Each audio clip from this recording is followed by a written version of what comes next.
Tony, would you please call roll? Jimenez, Present. Perales, Diep, Present. Crosco, Present. Davis, Here. Esparza, Here.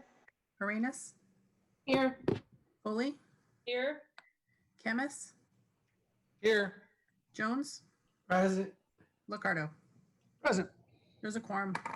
Thank you. Councilmember Esparza, we'll go to you first for comments. We've just heard public comment on items 4.1 and 4.2, which are the San Jose Independent Police Auditor and Police Department reports, their end of the year reports relating to complaints and DIIs.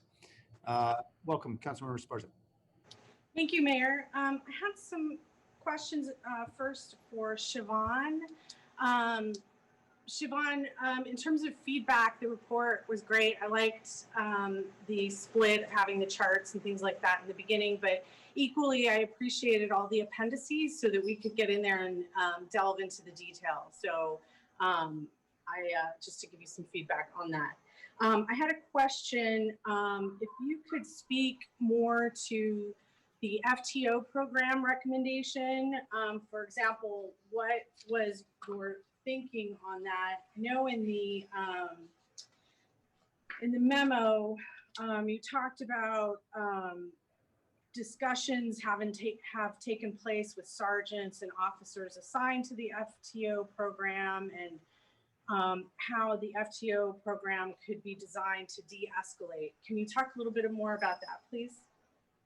Sure, I can. Can you hear me, council member? Yes. Okay, Yes. thank you. Thanks for that feedback. So over the past couple of years, we have been tracking complaints that come in where there is an FTO and recruit situation. And we appreciate that this is a learning experience for the FTO particularly. What we're concerned about is it appears to us in our silo that a lot of emphasis is placed on the FTO, on the recruits training experience, and not enough emphasis is placed on the person who is engaged in this encounter, right? It's a learning experience for the recruit, but it's an experience for the person that will probably resonate into the future. So we have met with command staff and they are very open to our concerns. And our concern is we would like to have the department be as mindful of the recruit's experience as they are of the person who's engaged in this encounter, whether the detention be prolonged, whether there be perhaps a path search that wasn't quite, that's questionable, what language was used, de-escalation. Overall, I think, we'd have to say that the San Jose FTO program is well respected, but we would also like to see it come up to the modern day. Okay, thank you. Unsurprisingly, I thought that presented an opportunity for us as a city, particularly in combined with the DII report. And so I had some questions for the PD, and I'm not sure who to direct them to, but I'm sorry, Chief Knott, are you the one to direct my questions to? So how does the FTO program work now? And for example, and if you could give us some background in terms of how we got here, there was some wording in there that ours hasn't, it dates back 40 years. It's the San Jose model that's being used nationally. So can you talk a little bit about how we got here, how it works, how many FTOs we have right now?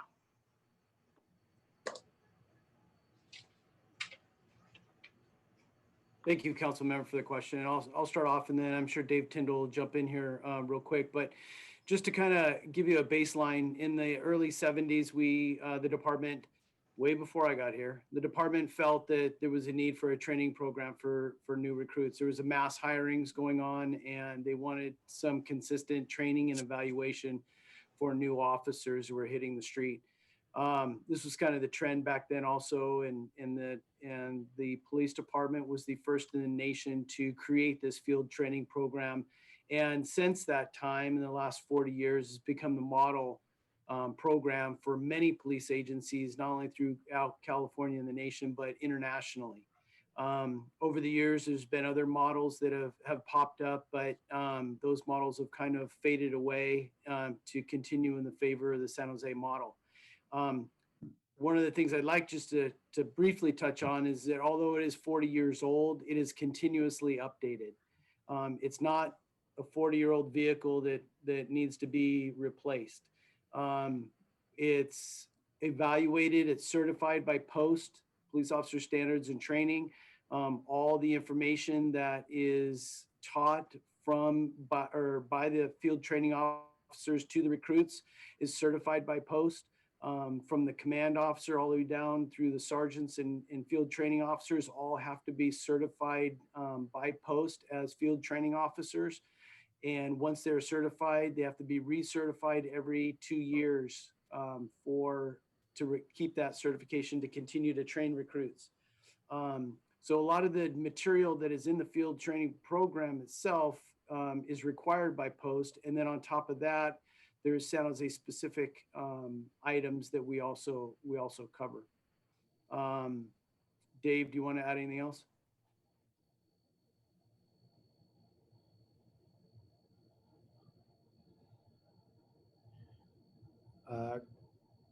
I think Chief Tyndall, you're on. Oh, there you go. No, we're still not able to hear you. I'm sorry.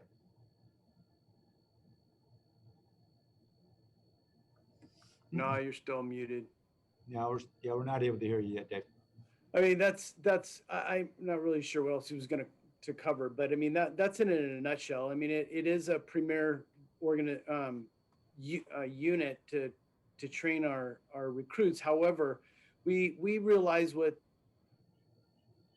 the IPA is acknowledging, that she sees some issues in there, and we're more than willing to sit down with her and discuss these. Yeah, and I think she talked about learning modalities and ways that it could be updated. How many FTOs do we have? I think currently right now we have about 85 to 90. Okay. And, that recommendation stood out to me for a few reasons, but one of them was in reading the DII report, in looking at the breakdown of the allegations, it's basically 50-50 between people with officers with 1 to 3 years of experience, and those on the other end with a lot of experience, and with a few in between. But what I'm trying to get at is there a connection between the allegations on the DII 4.2 report and the level of experience of the officer, so that when Siobhan or the IPA makes a recommendation on field training, is there an opportunity for us to fine tune the field training program to reduce the level of allegations? Well, I think that there could be some correlation in that sometimes more recently we've gotten younger field training officers that are training younger recruits, right? So, I mean, I would love to have officers that are 10, 15, 20-year veterans of the department that are all field training officers. We don't have that across the board. It's a volunteer program. I can't make FTOs be trainers. So they are compensated for their work in the field training program. But I mean, it's a constant evaluation. I mean, not only for the commanders and sergeants within the program itself to evaluate the field training officers, but also for the field training officers to evaluate the recruits. And if there's problems that are identified, then we need to address those problems immediately. And so how do we incentivize our field training officers now? If you're selected to be a field training officer, they're compensated at 5% extra base pay. So they go through, what did you say, 40 hours of training for 5%? Yes, they go through, I believe it's a 40-hour field training certification course. And then if they're selected into the program, they complete that course and they take a recruit and they're trainers, and they get 5%. They're compensated at 5%. And how many years of experience on average does an FTO have? The minimum is 2 years of San Jose experience. I would say the majority of them now probably have 5 to 7 years. I'd be guessing right now. I'd have to check for you. Okay, so you could get that and bring it back to us? Yeah, sure. That would be great. And I guess what I'm trying to get at is, do we know if the procedural violations are made by primarily new officers who need more training?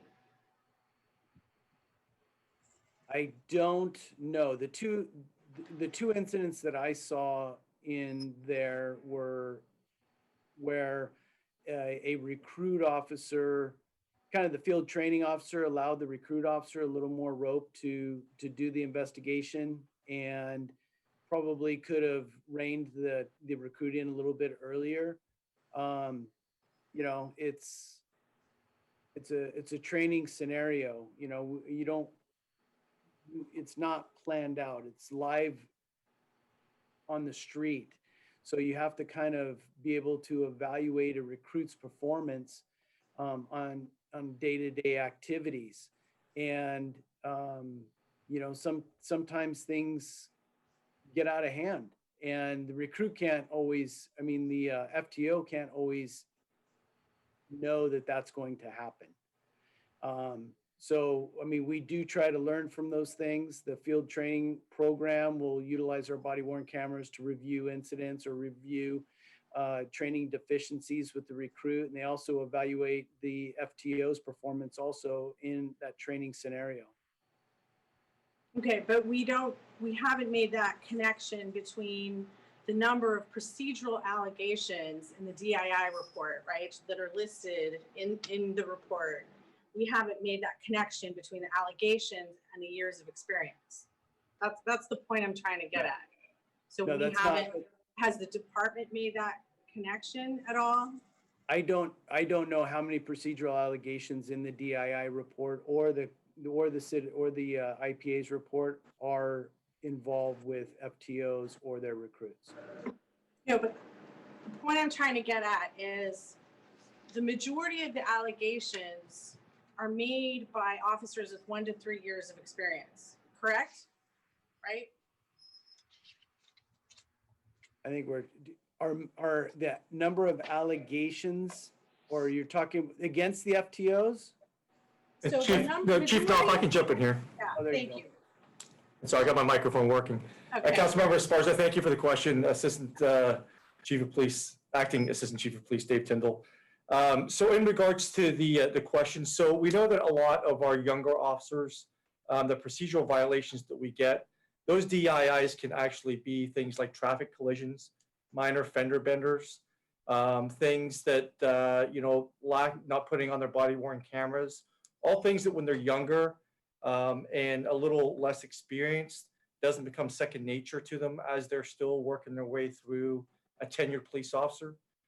We know that, for a police officer, and I can speak from personal experience, I think most can, you really don't start becoming comfortable as a police officer until you kind of hit that 2, 3, 4 year mark where everything starts, kind of gelling together. You certainly know what you need to know, but there's still circumstances, as calls are coming out, especially violent calls, or you respond in with lights and sirens.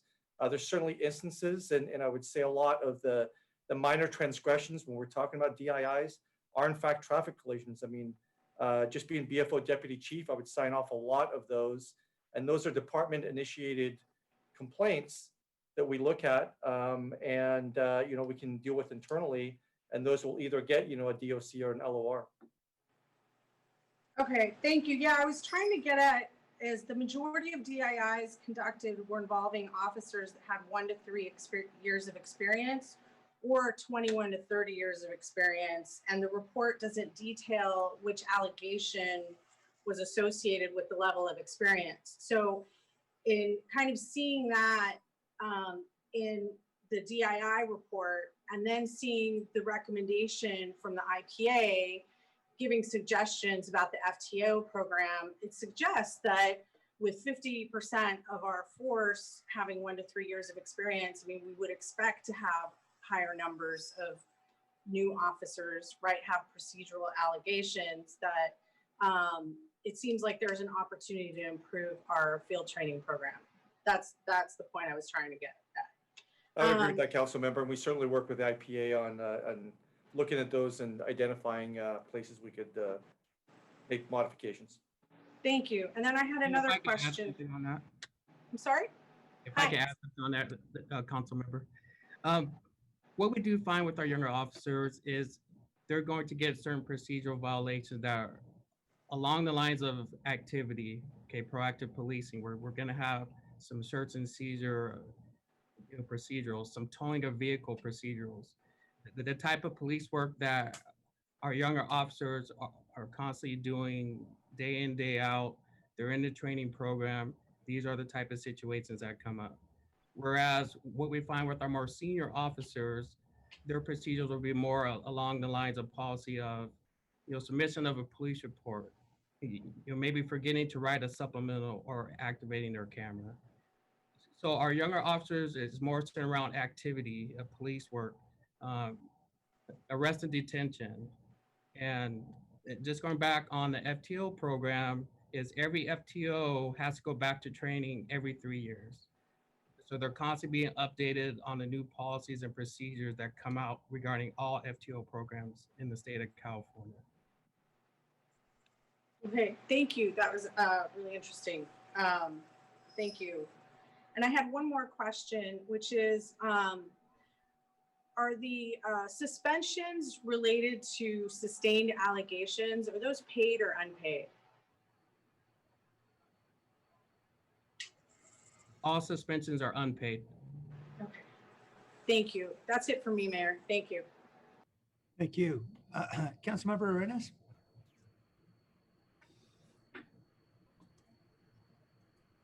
Thank you, Mayor. I'm going to start where actually Councilmember Esparza left off, because I also had questions around the field training officer program. And so I completely agree with the concern that Councilmember Esparza has brought up and her points that she's making in terms of trying to create a nexus between what we're seeing in numbers and what is happening out there in the trend. And so one thing that I was curious about was with the field training officers. I'm not gonna go over that again because I think Councilmember Esparza did a wonderful job in asking questions about that poignantly. But I will ask the question about could also maybe the district that these field training officers and trainees are assigned to be a factor because from what I understand, typically they are assigned to Foothill, or maybe I got the information wrong, but if you could clarify if they're typically assigned to a certain district, a certain area. Certainly, Councilmember Arenas. So in regards to the FTO program, they generally go to training districts. Throughout the years, those training districts have moved because we constantly evaluate the calls for service that are going on in these districts so that our trainees, number one, don't go to a district that is too slow, and therefore they're not getting exposure to certain types of calls. But likewise, we had trainees in District Lincoln in Western Division for a while, and we actually pulled them from there because it was too busy of a district. and there was too much going on that the recruits couldn't take essentially the time that was needed to learn what they needed.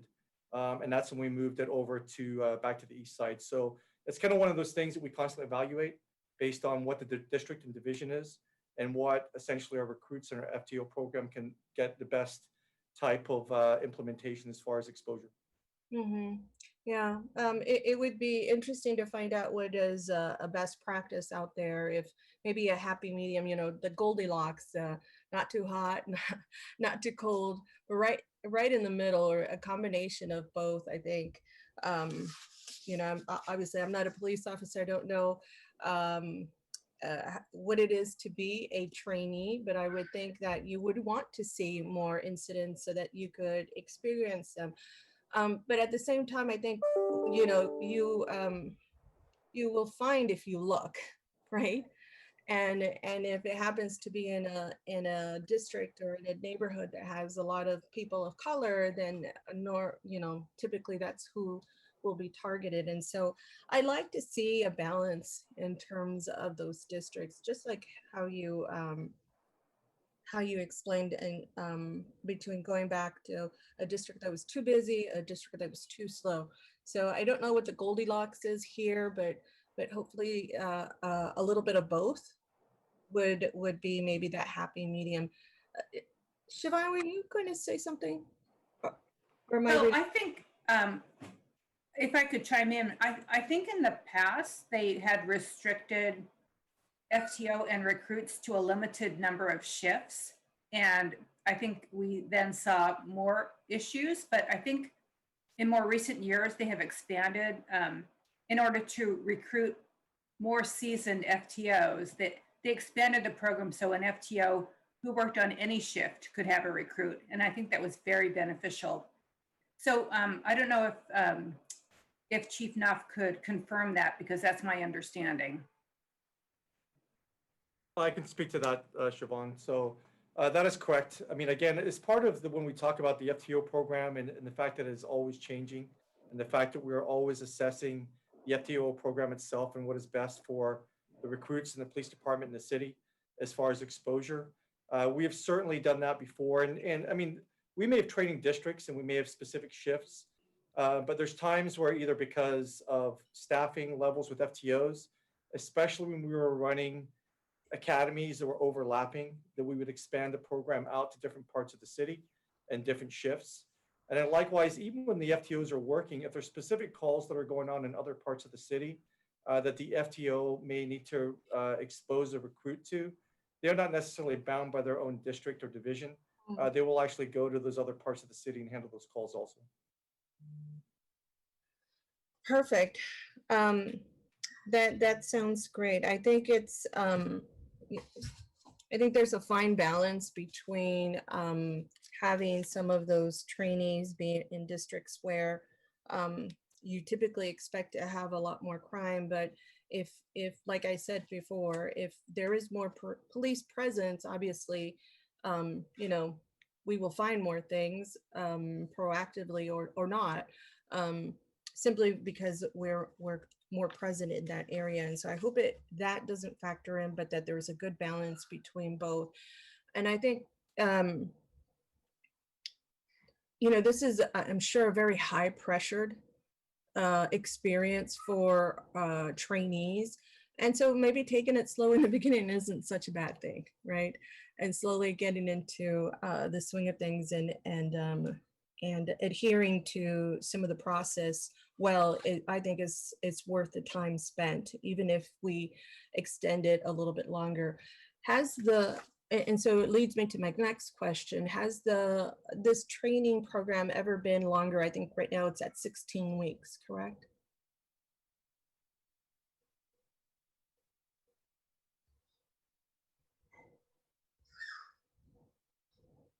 That is correct.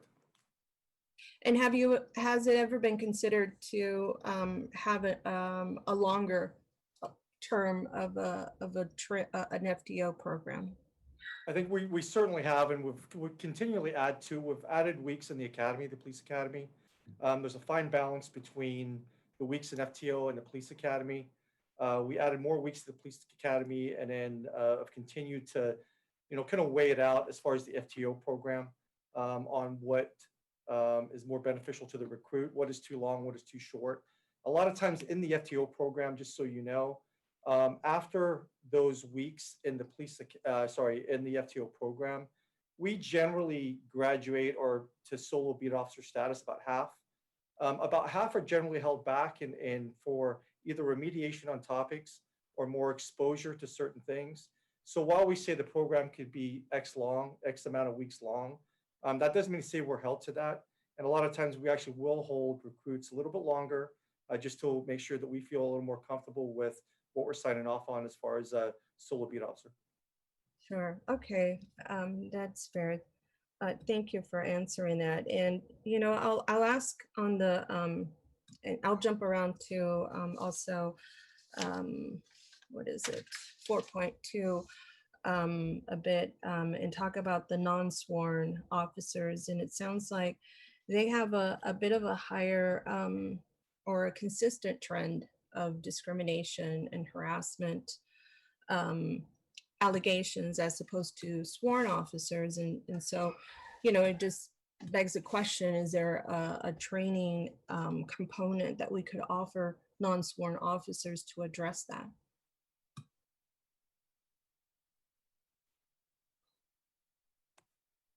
Well, you know what, I'll take that.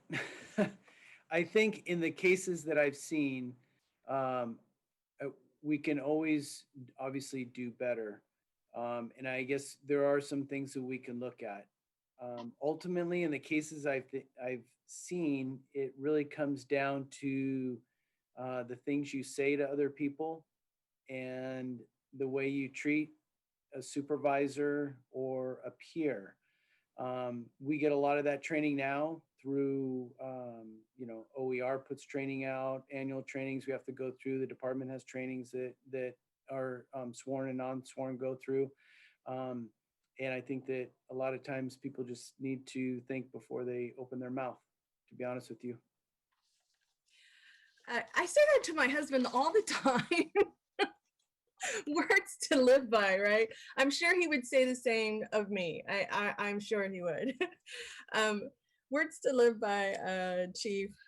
So it goes back to you're taking advantage of what we're offering on a citywide basis versus really tailoring something specifically for those non-sworn officers, and you think that that is going to be able to address and maybe reduce these allegations that eventually are submitted against these officers. Yeah, I think so. I don't know that there's a huge ongoing problem. I'll definitely take it back to the communications division and see what we can, take a look at and see if there's any tweaking we can do, or if there is any other additional training we can look at. I appreciate that. And I don't know if maybe that's also part of, the GARE process to include some of that training as you're moving through the GARE process, the Government Alliance for Race and Equity program that the city is committed to, and all departments are moving through at different paces, but they're moving through that program. The next question, so I'm going to move on to my next question, and that has to do, I thought the numbers that we had spoke really well of our city, and more importantly of our officers, and so it was very refreshing to see that the IPA agreed to almost 90%, right, of those allegations of excessive use of force complaints, and that there was very little sustained.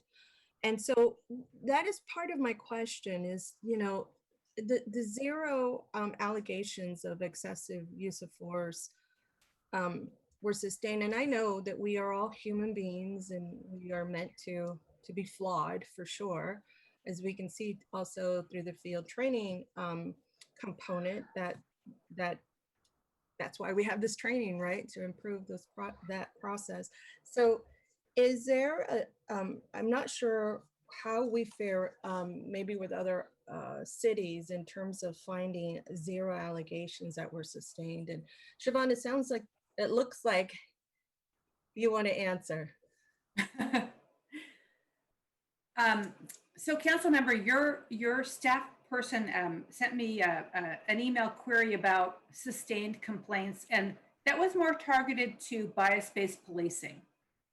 And I'd have to say that in terms of bias-based policing, the SJPD department fares very well relative to other departments, at least statewide. Statewide, there are very, very few agencies that have sustained any allegations of bias-based policing. And we have 3, I think, in the last 5 years.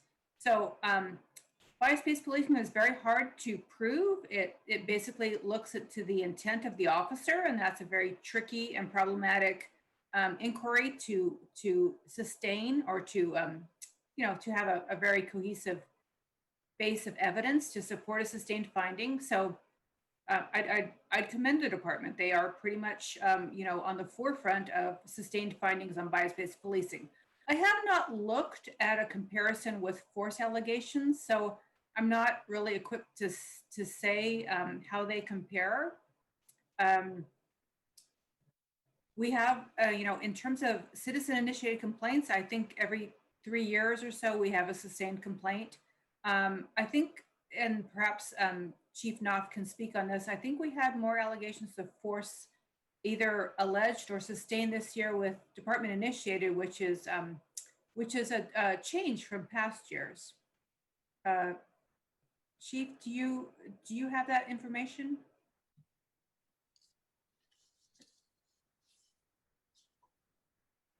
Yeah, I was just looking it up real quick here.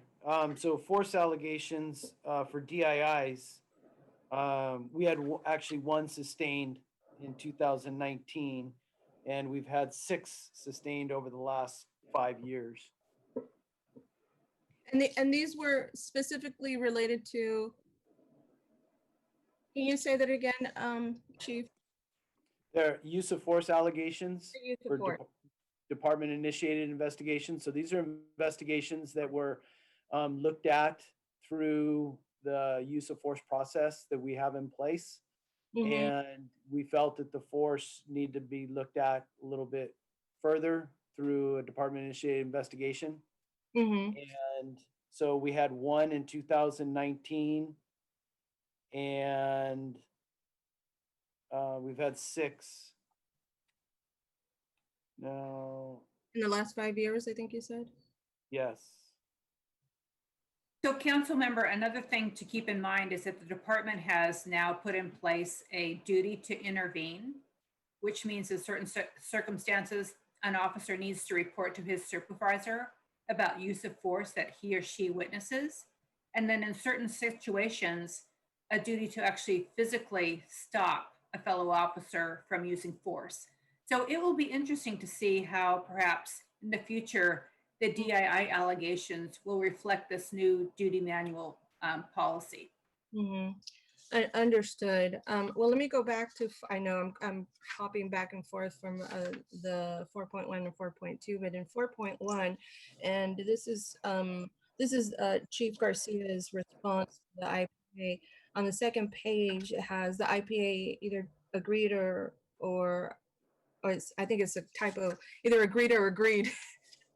I think it's supposed to say either agreed or disagreed after further discussions in 90% of the closed IA investigations, meaning they believe the IA investigations was fair, thorough, complete, and objective, which is part of what you look for. This figure has remained approximately the same over the last 3 years, and we will continue to collaborate with the IPA to address the concerns that are brought to our attention. And their goal is for the department and the IPA to agree 100% of the time. And so I wonder, is that a realistic objective to have or goal? I don't necessarily know that you would need to agree 100% of the time. No, in my estimation, and I think the chief would agree, I think it's healthy to have a good you know, agree to disagree, because, you know, we're coming at it hopefully with the perspective of the community. The people of my staff are not sworn law enforcement, and they have their own paradigm about, you know, their view. And I don't think a goal is 100% agreement. I just think that it should be a dialogue, and that at a certain point we will agree or we will disagree. And we just need to make that transparent to our community. Wonderful. And I want to say to both sides or both parties here, I also agree. I don't think 100% of the time of agreement. You see us on council, we hardly ever do 100%, and that's okay. It adds to the richness of the and so I Please mute your mics. Thank you. Sorry, Councilmember. no, thank you. So I appreciate the information. I know that we asked you some of these questions ahead of time, and there were some that were answered and some that I just wanted some additional information on. And I appreciate that, you know, you look at these 4 elements when you're making these decisions on these cases, and based on some of what you decided on, and that 10%, which I was really wondering, like, what is that 10% about? Because we know what the rest of the 90% is, right? And you said you mostly either disagree or close with concerns on a couple 2 principles. Either the evidence did not support the findings, or the analysis of the evidence in the applicable policy law was not fair, complete, or objective. And so I appreciate the additional explanation on that. I think that's where a lot of learning can happen, right? In the areas where we disagree, if we take the time to have these sometimes uncomfortable conversations, but nonetheless very important, so that you are working very smoothly once these things happen and together, and then these investigations happen as smoothly, like I said, as possible. So I appreciate the background on that, Siobhan, and I appreciate taking the time to point that out. So council member, just one thing to keep in mind is the standard of proof in these cases is a preponderance of evidence, which means more likely than not, right? So, you know, if we are looking at our investigations and they've written they've accumulated the evidence they need, they've gathered documents and body worn camera and medical, and the evidence is all there, and then they have a good analysis that's persuasive. You know, I believe, 51% that the officer did what he should have done. Then we will close this agree. The paradigm might shift if, I know in the future, the mayor has asked us to look at taking over investigations. So in terms of a paradigm shift, it might very well be that someone external to SJPD might write an equally persuasive argument saying we've accumulated all this evidence and we've applied these principles and we believe X. So I'm not saying that things might radically shift if we move investigations to an external, but I think you have to keep in mind that we agree because of the rules that are currently set up for us in the construct we have now. Wonderful, thank you. And I'm going to continue with this report on my last area that I wanted to ask questions about. This is on page 9 on the chief's response, and this is under police department initiated initial response. And so the department agreed with tracking when an officer points a firearm at an individual. This does not include instances where the officer removes his firearm from the holster and carries it at the low ready, or when an officer has firearm slung on his person. And so there's a progress update to that response, which was a recommendation that you had made with recommendation number 1 in the 2018 IPA policy recommendations, just so that people can follow me on this one. And the progress update is that, we've drafted a policy and a tracking template that has been provided to the POA for review. And so for me, this is a question in terms of, I wasn't sure if this is a meet and confer issue or is this a policy issue? And so I was confused why the POA would be included in making a policy decision. Thank you, council member. It's a little bit of both, right? So it's a change in policy for us. If the POA feels it's a change in working conditions for them or the officers, and then it's a trigger for meet and confer. So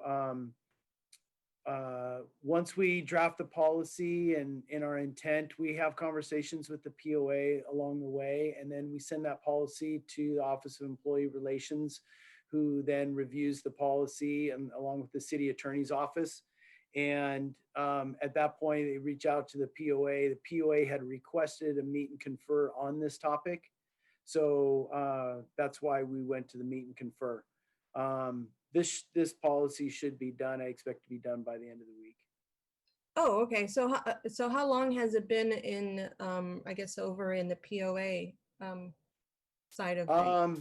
We've gone back and forth a couple different times since August of last year. We met in August of last year. A lot of things have been going on since then. And so, but we've, in the last 3 weeks, we've kind of picked it up again to push it through as part of the reform measures. I appreciate that, and I appreciate the update. I believe those are all the questions I had. Let me just do a really quick double check. I know that I'm running out of time. But yes, I think those are it. If I have additional ones, I'll get back on and chime in. But in the meantime, I think this is a good report. It shows where we at, and good and bad, right? So some of the areas where we need to have some improvement or some training, and then some areas where I think we're just doing really well.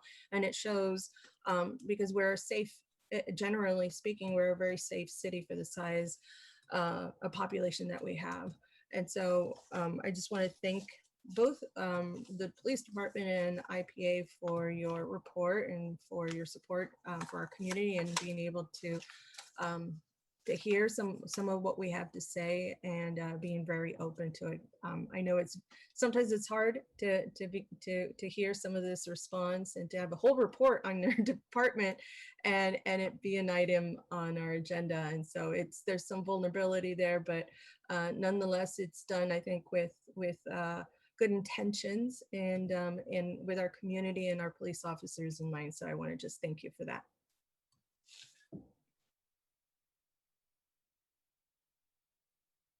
Sorry, I failed to unmute myself, rookie move. As other folks I don't see other council members raising their hand yet, so I'll just jump in. First, I want to thank Siobhan, a great report. And I want to note what may be self-evident. I know the chief made some mention of this, but it's something I think the public needs to hear, and we need to be saying more clearly and emphatically. We had 400,000 calls for service roughly in 2019 and 216 complaints.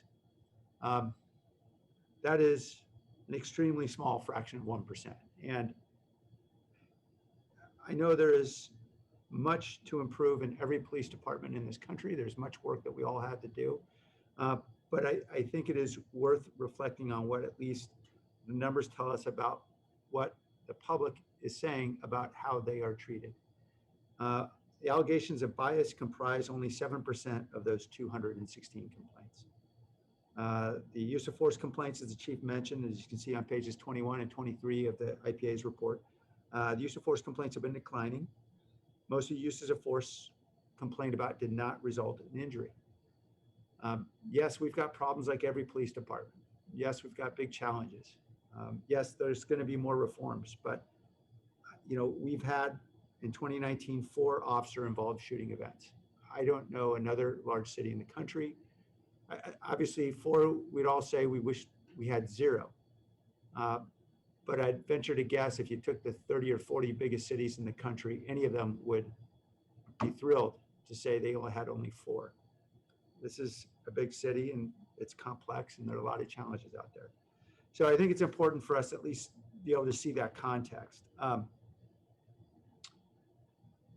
I did want to raise, the concern too, though, on page 15 of the IPA report, you look at the last 10 years, very, very small number of complaints have been sustained. Obviously, there are two explanations of that. One is these complaints aren't accurate. They're not meritorious, and so they're not sustained. Could be a lack of evidence, could be lots of other reasons too. But only 3/4 complaints have been sustained over 10 years and only one racial bias complaint. There were two other bias complaints that didn't have anything to do with race.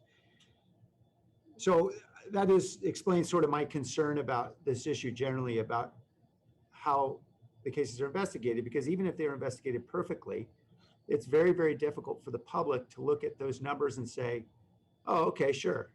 In the United States of America in 2020, we're confident that all those complaints are being investigated completely and fully. And it may be that they're being investigated completely and fully, but the problem is it's difficult to engage the trust of the public that's happening, particularly when you see such a small number that have been sustained. So I guess that is a point to I know something that you've all heard from me before, which is I do think we need to seriously look at investigations of misconduct and whether they belong in the police department or, as I had suggested, the IPA or an independent entity. And ultimately, IPA makes the most sense. And I know that this is a long, difficult, challenging conversation we're going to be engaged in over the next few months over that issue. But I think it's important to recognize that even for a very, very, very good police department, there's still going to be a huge challenge building trust in the community. If they say that over a decade, there's only 3 use of force complaints that are sustained, it's just going to be hard. So I wanted to ask a couple questions about the San Jose model, because I know this is a model that is widely embraced throughout the country. On page 30, that discusses a little bit of the San Jose model and the training. And it's not clear to me why the President's Task Force on 21st Century Policing, what inadequacies it found exactly in the San Jose model. And I know we've modified the model over the years, but I'm trying to understand, perhaps, Siobhan, can you tell me, were there 2 or 3 elements that they pointed to that are a clear guide to us? Are these things that we've already been working on? Can you just give me some insight? So Mayor, I haven't done exhaustive research into this. I can touch back with the academics that I have reached out to, but I say in general, the studies that I looked at were questioning whether or not recent developments in policing, such as de-escalation or community policing, are not being inculcated into the field training officer program and the recruit program, mostly because the officers that tend to be field training officers are older officers, and they're not really on board with more progressive principles that the department wants to advance.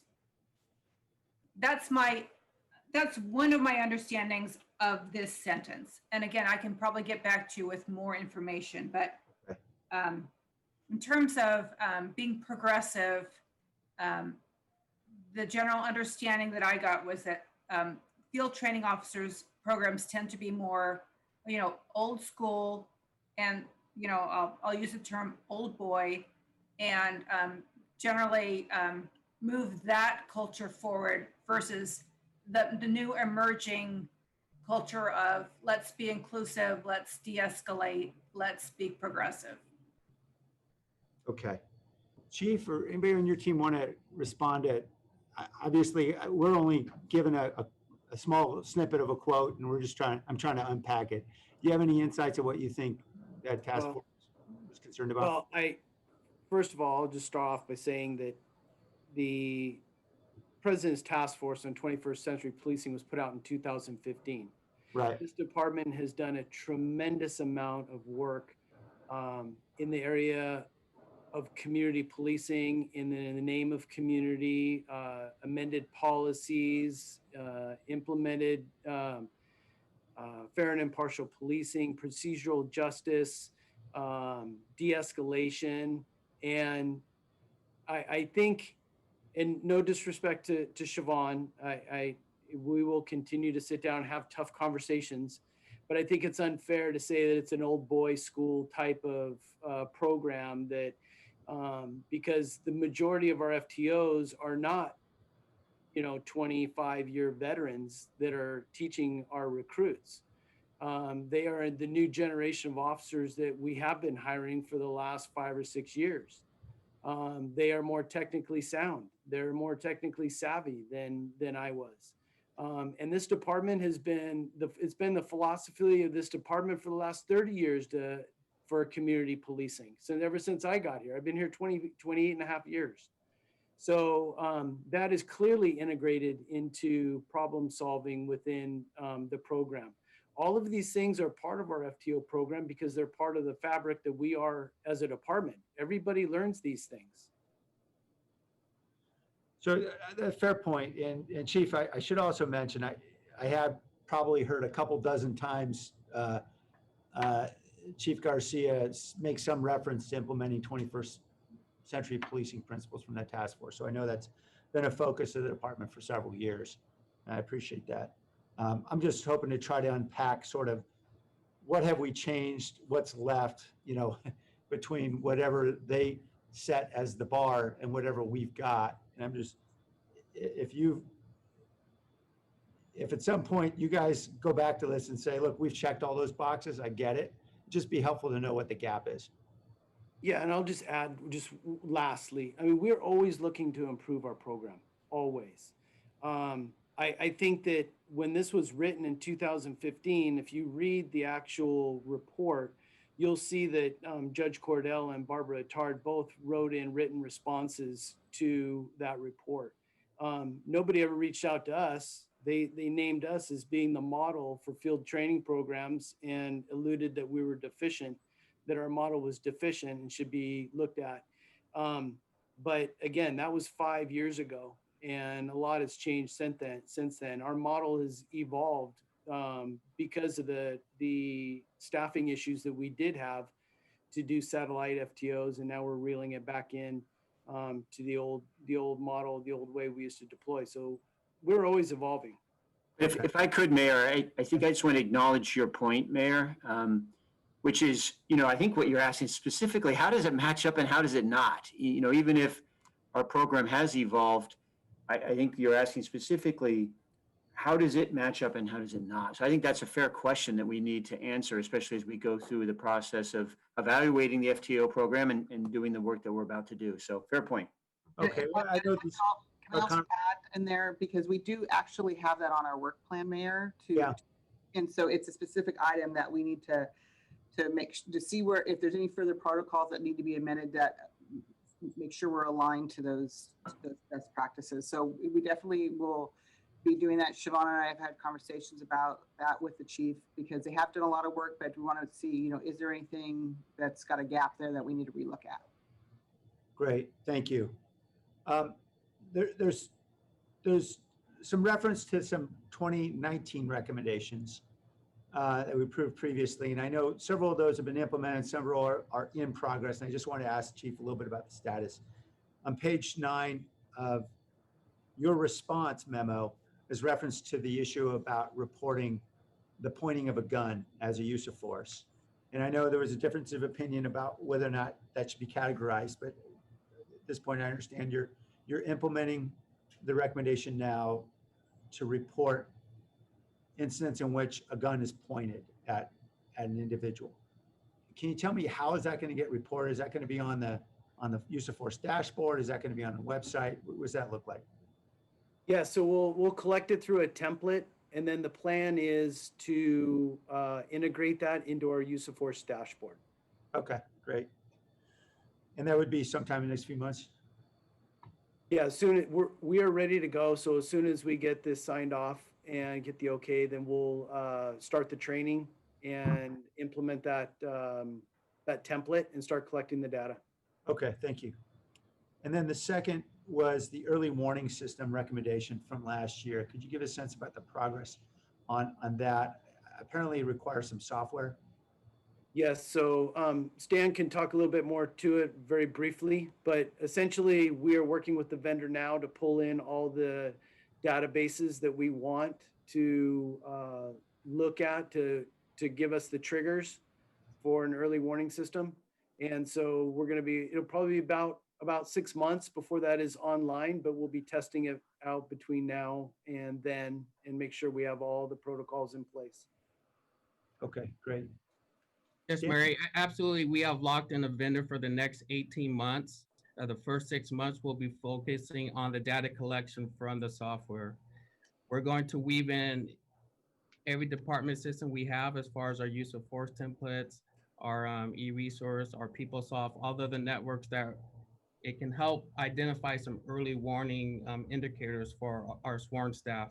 On the flip side, also, it's also going to let us know what makes a great employee. You know, it's also going to establish those triggers that we're starting to see in common with great employees. So it's going to give us something to review as far as those that we need to work with or at risk, but also focus on the ones that are doing very great work. Okay, fair enough. Thank you. And then the only thing that would really trouble me in the report was on page 29. I want to ask you first, Siobhan, then go to the chief. So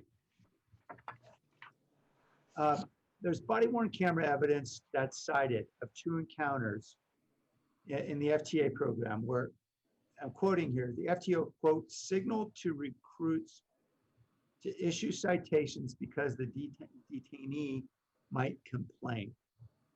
And I guess, Siobhan, the question is, how could you describe in greater detail what was seen in this body-worn camera evidence that indicated that an FTO was signaling to a recruit that they should issue a citation? So in these 2 circumstances, I think one was a complainant who actually complained about the potential coercion and another who did not. But we raised it on our own because we thought it was problematic. So, you know, I hesitate to give a lot of detail because usually these are vetted. Hang on, I think my husband's going to come in just really soon here. Yeah. So if you can still hear me, Mayor. Sure. Yeah. So again, I hesitate because generally when we write about these cases, they're carefully vetted through the attorney's office. So we keep confidentiality in mind. I agree that reasonable minds can differ, but if we're talking about a preponderance of evidence standard, we believe that we did believe that the FTO was signaling for the recruit to issue a citation because the complainant didn't like how the encounter was going. And it sounded like the person was going to file a complaint. So issuing a citation would, you know, perhaps be something that would, you know, cover the situation, make it more substantive versus light release. I guess where I'm going with this was just, I really want you to unpack the word signaling. What does signaling mean? Like an FTO said to the recruit, hey, you know, she's going to complain, so you better cite it. I mean, No, it's more like this person's going to complain. What are you going to do about it? Okay. So And in one case, the case was closed because the FTO was exonerated because the department agreed that the FTO was the one who directed the citation be issued. okay. So the complaint was against the issuing officer, but in fact, the FTO gave the direction. Yep. And was there some indication that you saw on the body-worn camera that that FTO gave that direction for an improper purpose? Well, I think that's up to interpretation. I know I'm mincing hairs here, but you know, I would think there'd be sufficient evidence to say that the person committed an offense. There was also evidence to show whether or not it should be a site release or a release with a warning, but because the person complained, additional conversation was had between the FTO and the recruit that made us believe that some indirect counsel was given to issue a citation. And Mayor, my concern is that, you know, there are very few complaints. I mean, as you mentioned in your opening, so few complaints. So if we get even 2 of these, we're concerned that it may be indicative of a broader problem, which led us to, you know, raise the issue. The assumption that you didn't mention is that because people are reluctant to complain. Yeah. Okay. Okay, Chief, did you want to respond? I just think it's a very subjective evaluation, you know, perception. And I would just go back to whether the violation was it a true violation? Were they cited for something arbitrary, or did they do what they did and that's what they were cited for? Okay, so under that standard, Siobhan, were the citations improper from a standpoint of whether or not the person committed the violation?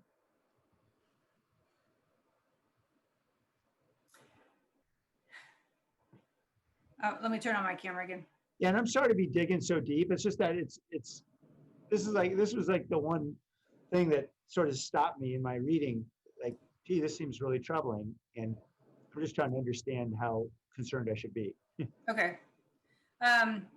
Well, I probably could follow up with the details offline. In one case, there was a discussion about the spirit of the law versus the letter of the law. And if you're going to complain, then, you know. Right. If you're going to be a pain, then you get the letter of the law. Yep. Okay. Understand. I think that could be read different ways. Okay. All right. Well, thank you. I appreciate all the information and all the reports. Are there any other questions from members of the council? I'm not seeing any hands raised. Okay. So is there a motion? Motion to approve the report. Are we approving it or accepting it? Good question. I don't know. Is there a difference? Well, I mean, we've talked about the differences before. Didn't we have a discussion about this in the last report about whether it was approving or accepting? Well, Johnny, Councilman. I'm ready to do both. I'm ready to approve and accept. How's that? All right. So Mayor, I think the agenda is to accept. Okay. That is what the recommendation is, to accept. I'm just checking. Then I'll accept. It's All right. Second. Fair enough. You can always go above and beyond, but probably easier just to accept. All right. Any last comments? All right, let's vote. Point of order, are we voting on both? Yeah, we're voting on 4.1 and 4.2. That is the motion, isn't it, Councilman Cameras? It is, yes. Jimenez? Jimenez? Morales? Aye. Thank you. I thought maybe I was muted there. Dieppe? Aye. Roscoe? Aye. Davis? Aye. Garza? Yes. Arenas? Yes. Foley? Aye. Camus? Aye. Jones? Aye. Ricardo? Aye. Okay. Hey, Tony, this is, sorry to interrupt, Mayor. Tony, this is Sergio Mai. But that's a yes for me as well. Thank you. Councilmember Jimenez has voted yes, but I can tell the signal is not strong. Okay, 4.3 is our final item, the police reforms process and timeline. So I'm not sure whether to go to Dave, Jennifer, or Siobhan on this. Yeah, thank you, Mayor. So we do have a joint presentation. So I think Jennifer's leading us off, but we have others that are going to participate. Right. That's correct. Good evening, Mayor and City Council. I'm Jennifer McGuire, Assistant City Manager, and we are here this evening to talk to you about the timeline and process for 3 different areas of work connecting to our policing in San Jose. I'd like to introduce our presenters. We have Angel Rios, Deputy City Manager, and Siobhan Nura, who you just heard from, our independent police auditor. I'm going to set up what we're going to talk about today, and then I'll turn it over to Angel and Siobhan for the bulk of the presentation. Next slide. Yep. I'll start by quickly reviewing the 3 different efforts that we'll discuss today. The first is the police chief recruitment. La primera es la reclusión. Okay. Sounds like we may have Parece como que moved to it last time. The So- interpreter needs to switch over to the Spanish channel. She's broadcasting on the English channel. Okay. Thank you. Thank you very much. So am I good to go, Tony? Yeah, it looks, because I'm seeing her microphone's going, but we're not hearing her. Okay. I'll restart on this slide so she can catch up. So again, I'm going to start by quickly reviewing the 3 different efforts we're going to discuss today. The first is the police chief recruitment. As you know, Chief Eddie Garcia is retiring at the end of this year, and the administration has begun an executive recruitment process for his successor. The second is the use of force review. This review was directed by the City Council and is included in the Police Reforms Work Plan. The purpose of this effort is to review our use of force policies, engage our community on proposed changes, seek the feedback of our community on the findings, and produce recommendations to reform those policies consistent with the best thinking nationally. The third is reimagining community safety. This item was also on our Police Reforms Work Plan as directed by Council. The purpose is to engage our community in an effort to evaluate and recommend new ways to intervene in social issues and reduce social conflicts. As I mentioned, 2 of these items are part of the Police Reforms Work Plan. The work plan was initially released in July as an information memorandum, and a revised version of that work plan was included with the memo for this item as attachment A. It has been updated to reflect the most recent additional council direction. But I do want to note for you that this work plan is maintained by the administration and is focused on items that were directed to the administration or the administration in partnership with other council appointees like the independent police auditor and the city attorney. Items directed to other city council appointees that do not include direction to the city manager are not reflected, but will be tracked and reported on separately. The only exception to that was the independent after action report that's directed to the independent police auditor. It does appear on the work plan, be given significance in informing other work plan items. This slide shows the specific council direction that we're responding to today. First, we were directed to report to you on the sequencing of the 3 efforts I just went over and to consider how outreach could be coordinated between them. Second, we were asked to provide an outreach plan for the Reimagining Community Safety effort. And finally, we were asked to provide a timeline and update on the release of an RFP to select a consultant for the use of force review. Angel Rios and Siobhan Nura will go through these items in the order you see here. With that, I'd like to turn the presentation over to Angel Rios, who will cover items 1 and 2, and then Siobhan will cover item 3. All right, thank you, Jennifer. Good evening, everyone. I'll start by discussing sequencing and outreach coordination for the 3 efforts. As you've seen in the staff report, we've prepared a timeline that shows how all 3 efforts will proceed over the next 9 months and how we will coordinate outreach between them. We'll start by going through each of the 4 timelines. The orange timeline that you see there shows how we will implement the outreach process. This outreach process will support all 3 efforts. We'll procure an outreach consultant over the next few months, as well as assemble an advisory group that will provide initial input. Once the consultant is in place, we'll work with the consultant and an advisory group to assemble a stakeholder group that will be a venue for our outreach efforts. The green timeline shows the police chief recruitment. We will begin stakeholder outreach in early October. That includes the council, workforce, and community input. The community outreach will be coordinated with the advisory group that will be formed in October. Our plan is to bring back a candidate for council confirmation in early 2021. The yellow timeline shows the use of force review schedule. We plan to procure a consultant over the next 2 months and begin the review in December. The community engagement on this item will begin in January and will be supported by the use of force consultant and the community outreach consultant. And we'll use the stakeholder group as a venue to conduct outreach. The blue timeline is the Reimagining community safety effort. Beginning in January, we will engage the stakeholder group as a partner to design the engagement process in coordination with the outreach consultant. We plan to commence the process in March. This item has gone under a few different names, as you know, including future of policing, reimagining policing. With this report, the administration is referring to it as Reimagining community safety. And one of the reasons for expanding the name is of course, the focus will primarily be on police practices in our San Jose PD. But we felt it was important to expand the conversation to include other disciplines that are traditionally not involved with ensuring community safety, disciplines such as public health, mental health, just to name a few, so that we can really examine and really take a look at reimagining community safety and include stakeholders, as I mentioned, that have traditionally not been directly coordinated or a part of this process.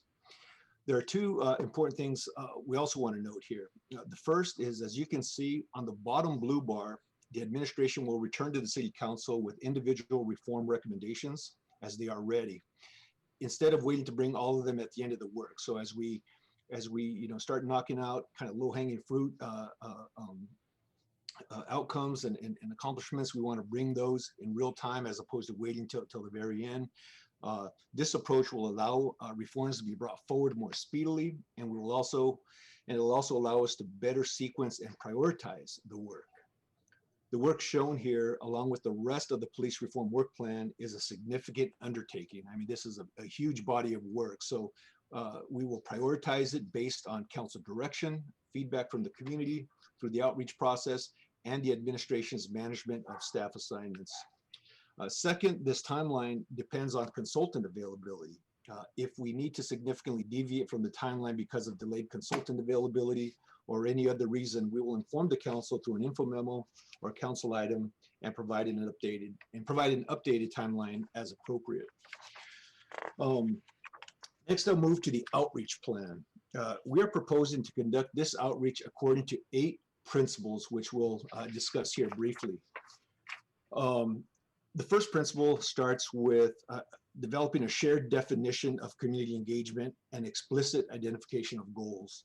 The city will employ the International Association of Public Participation, also known as IAP2 spectrum, which helps define the expectations and aspirations of the public participation process.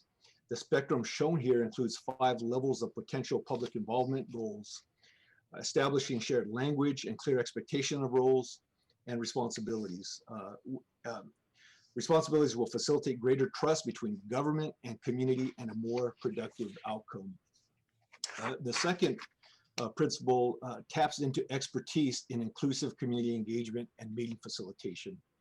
The administration and the IPA will seek a consultant that demonstrates extensive experience in inclusive community engagement, strong meeting design and facilitation skills, and proven track record for effective engagement that integrates diverse community perspectives into decisions. The third principle that will guide this work is the selection and convening of a startup community advisory group. This group will help us get going. This would be made up of select representatives with diverse perspectives and experience to form a startup community advisory group. This group will advise the administration and assist with initial outreach tasks, such as providing input on the chief of police recruitment process. The advisory group will also work with the consultant to identify members for a stakeholder group, which will include the following representatives: faith leaders, social justice advocates, leadership within communities of color, criminal justice experts, the police union, the police rank and file, private sector representatives, the Mayor's Gang Prevention Task Force, youth groups, and neighborhood representation. Once convened, the stakeholder group will work with the administration and IPA to provide input on the use of force review and to develop and implement community engagement implementation strategies for the remaining reimagining community safety work. The other principle is to use a variety of alternative methods for engagement. The administration will work collaboratively with the community and the consultant to design and create various methods to engage the public, such as, but not limited to, virtual meetings, focus groups, texting platforms, surveys, polls, etc. We'll also be looking to tap into accessibility considerations such as language, culture, abilities. We want to ensure that opportunities to engage are culturally responsive in threshold languages and for all abilities. The other principle we're pursuing is to partner with diverse groups and sectors that are trusted by the community. We look to collaborating with groups that reach historically impacted communities, as well as previously unreached population and neutral parties. As directed, the city administration will enlist the support of neutral community-based institutions that have familiarity with the police department and the San Jose community, such as local academia, practitioners for mental health, public health, violence prevention, and other relevant disciplines, and organizations like the National League of Cities to help research best practices, lived experiences, and inform the work. We're also looking at, we're also exploring the possibility of funding for stipends to groups and individuals that can reach impacted communities. We're looking to administer small grants for groups that can assist in reaching and engaging impacted communities as needed. This is in an effort to really ensure as much inclusion as possible, especially those that are harder to reach because of other constraints such as jobs and time. And lastly, speaking of time, time is another principle that we have in mind. Effective community engagement will require time and it will require patience, and our focus will be on making sure we cross every T, dot every I to do this job well. Moving on to the timeline, as discussed previously, the outreach framework shown here in orange will be used to support outreach for all three efforts. And so with that, I'll turn it over to Siobhan, who'll discuss procurement of the consultant for the use of force review. Thank you, Angel. I'm Siobhan Murray, the Independent Police Auditor, and I'm here to discuss the procurement of a consultant for the use of force review. So in coordination with the City Manager's Office, we will engage a consultant to evaluate the police department's use of force protocols.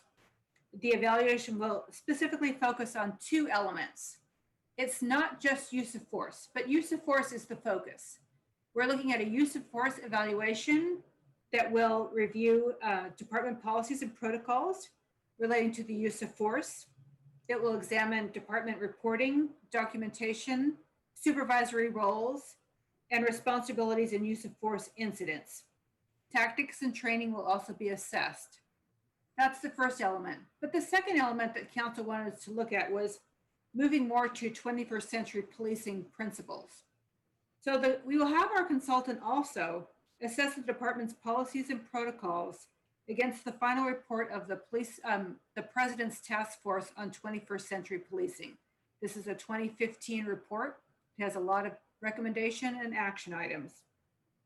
The report identified 38 recommendations and 50 action items specifically related to law enforcement versus other entities.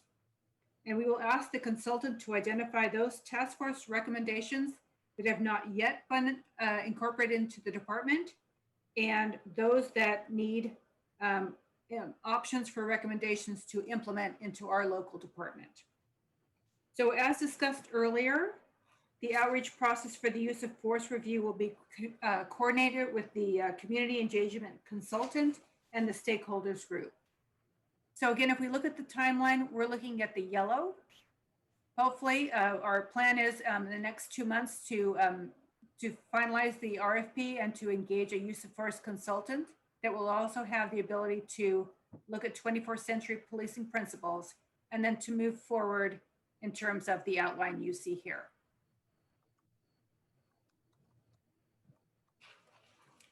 Okay, and I'll end with a few notes on our evaluation and follow-up.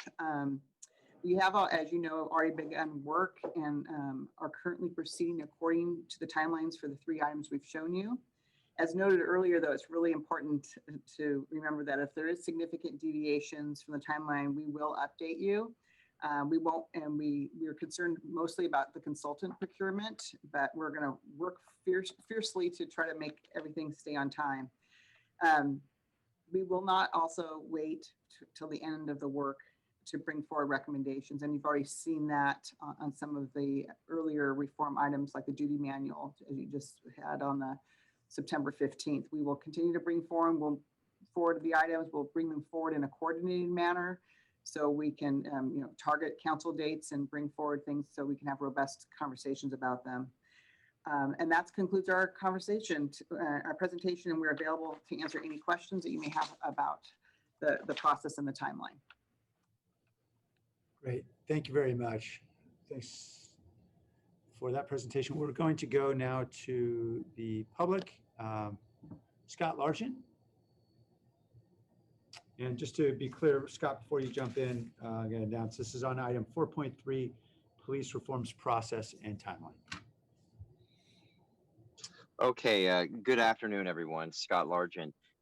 When I listen to the report right here and the changes that we're planning on implementing and what we're planning on doing with our police department, I just kind of consider these kind of healing illusions. I am concerned that the current system, IA, the IPA, we're not getting what we should out of them.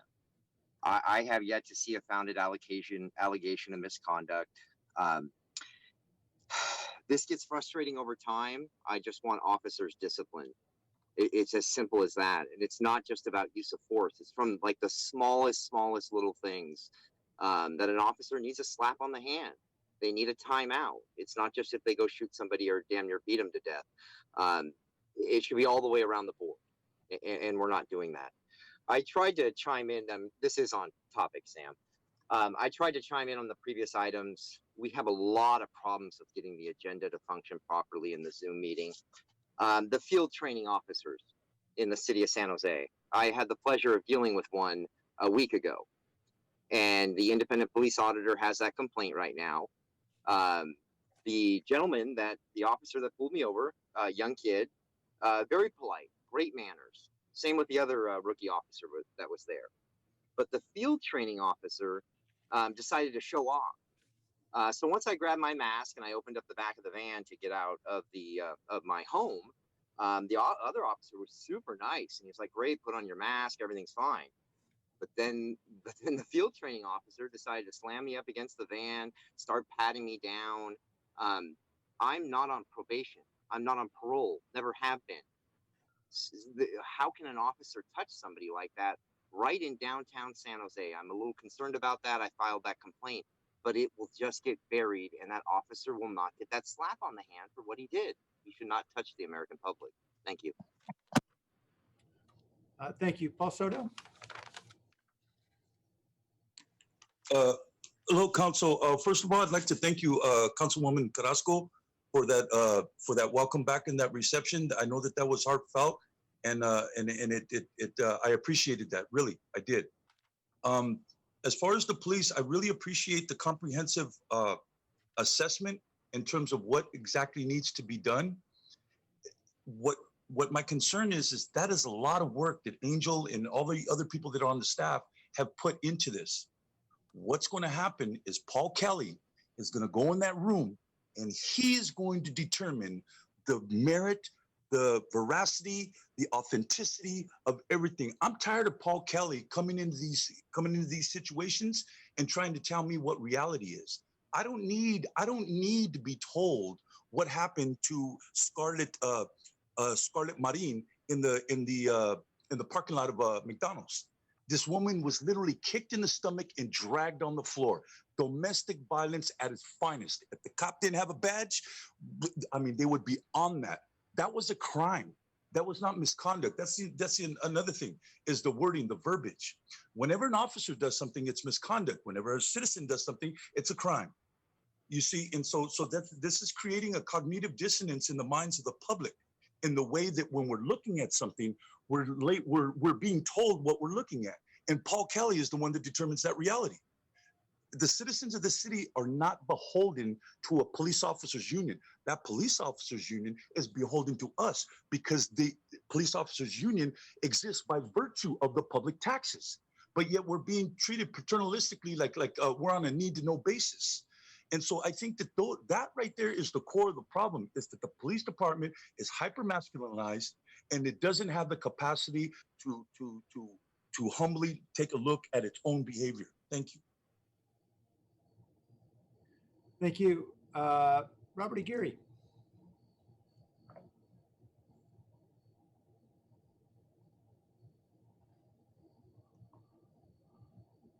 Robert, your device is still muted. Robert, your device appears still to be muted. Maybe what we'll do is we'll go to Blair Beekman, and Robert, if you're able to work that out, happy to call you next up. Blair? Hi, thank you. Thank you for the words of Paul Soto. There's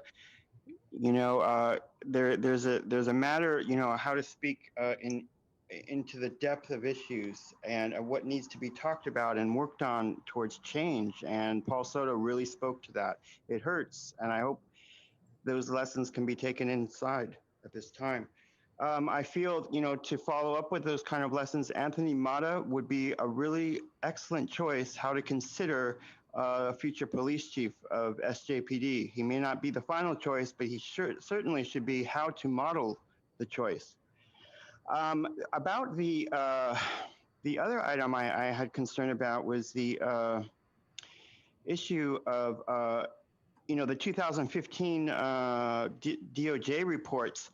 They were written conservatively. They ended them with a conservative note, with the intention that they could be an open process for interpretation. So while SJPD possibly is creating their own good direction with those initial reports, there's a plethora of choices of what those DOJ reports can be about. And it's meant to be inclusive, and it's meant to be open and creative continuously. That's the key word, continuously open and creative. And so good luck in what you will do with that. I had a nice speech prepared, but I don't have enough time for it. I wanted to talk about the importance of the peer review program and how it works both domestic violence issues and issues of everyday policing, where police, talk to each other, and community can talk with the police about what are good practices as they're happening in the moment. And it's an interesting program. And boy, just good luck to, what is really possible at this time for all of us. Thank you. Thank you. Catherine Hedges? Thank you, Mayor Liccardo. Thank you, council and staff. I agree with the previous speakers, and I'm just really concerned. I mean, we need to change things. The officers who shot Anthony Nunez, I don't know what punishment they got, but from what I've heard, they got promoted and they're now at the management levels of the police department. I mean, what message does that send to the rank and file? Shoot a guy dead, and it might even help your career. And we need to make a lot of reforms. We need to try to find ways to resolve a lot of things without police involvement. And I yield my time. Thank you. Thank you. Jirj, forgive me if I mispronounced your name. Yeah, it was perfect. So hi, Mayor and Council. My name is Dheeraj Jasuja. I'm the Chair of the Youth Commission, as well as the District 10 Youth Commissioner. And today I'm speaking on behalf of the Commissioners Ghosh, Huang, and Escobar, who are also tuning into this call. And we specifically wanted to talk about the selection of the new police chief. And along those lines, on Saturday, we had a YAC orientation with over 35 youth in attendance. And on Monday, we heard from Mr. Ratana of the mayor's office. And based on the discussions we had regarding the selection of the new police chief in both of those meetings, we as a commission have come to a few key recommendations that we wanted to briefly outline today. So first of all, we would strongly encourage the police chief to be connected to and cognizant of BIPOC, low-income, and youth communities to hopefully bridge the current disconnect between residents and the San Jose Police Department that has unfortunately resulted from the unnecessary use of aggression during peaceful protests. Second, in terms of like the qualities of the police chief, we strongly recommend that the police chief has no history of abuse or excessive violence, an extensive mental health screening and training, a belief in restorative justice, and additional trainings such as de-escalation training that ensures they will be able to effectively lead the police department. And third, regarding the selection of the police chief, we would like to see communities of color, low-income communities, and young adults, especially of color, who have a large say in who will become the police chief, so that there's a more equitable selection process. And we noted that you are taking certain measures to try to meet these goals, as noted in your review in item 4.3, and we greatly appreciate that and hope that you'll continue and act upon those measures. And as a commission, we'll be sending a more detailed letter on this issue regarding our stance in the near future. Thank you. Thank you. The call-in user number 4, welcome.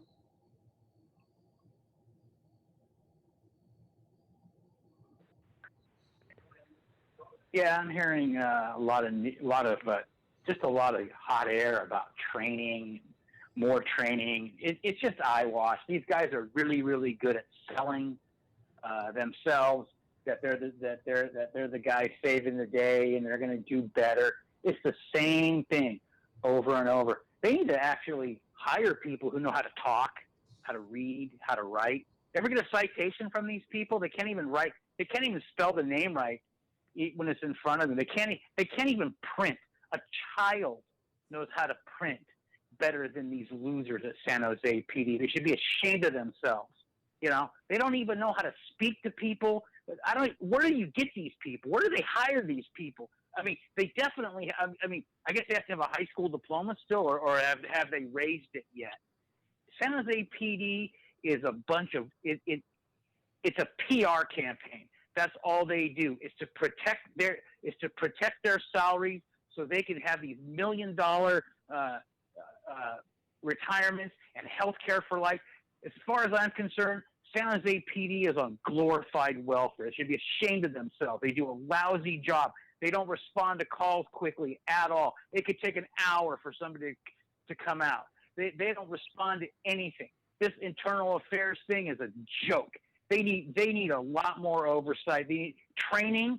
How can they not have training being paid what they're paid? They have no time for training. Oh, I'm sorry, they're on vacation, or they're in Lake Tahoe, or they're in Europe, or whatever. When do they have time to train when they call in sick all the time and they don't feel like going to work because they're hungover, or they're running a multi-million-dollar security operation illegally and trying to launder $18 million worth of money? What about that guy? Does that guy need some more training?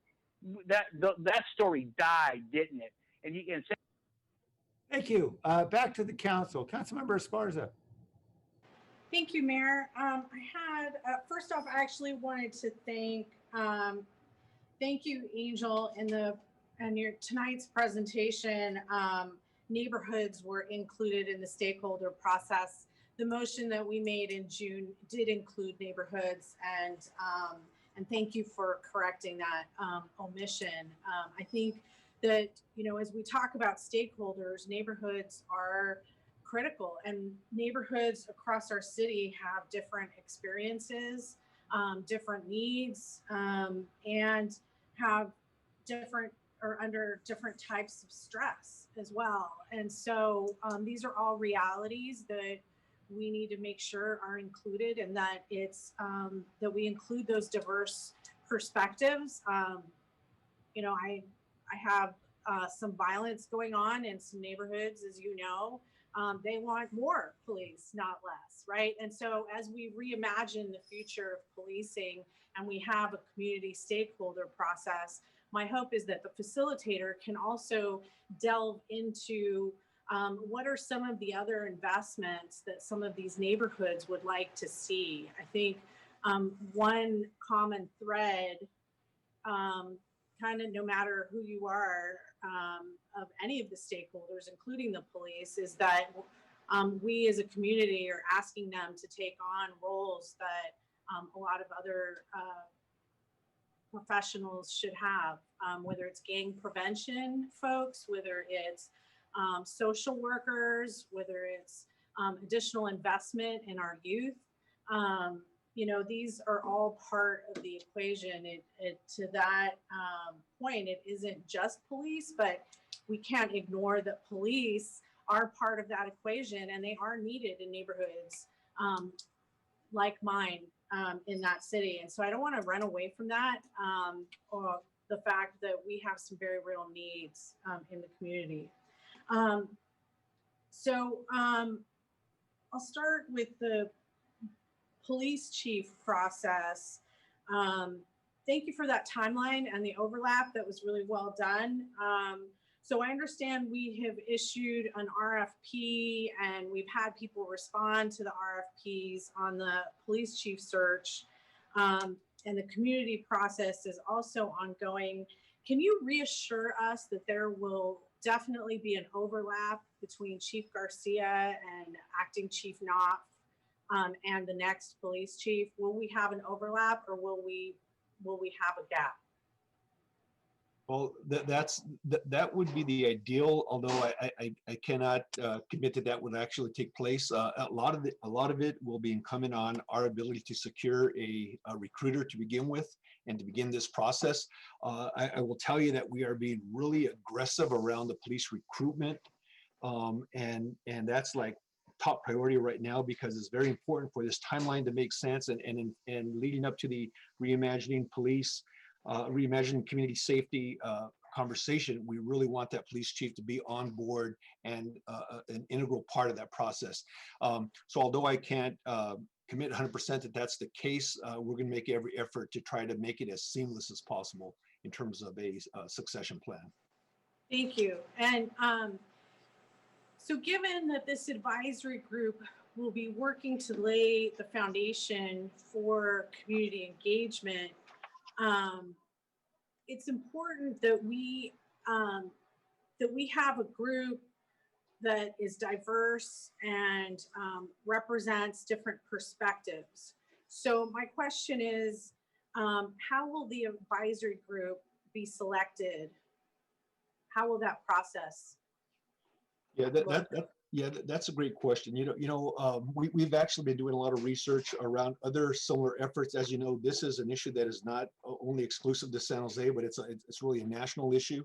And as we were launching our Welcoming San Jose plan, as an example, we came up with an internal criteria around the type of stakeholders we were looking for, right? So I mentioned in the presentation kind of list of the type of organizations that they would represent, but we would be looking for people who are respected leaders, both formal as well as informal,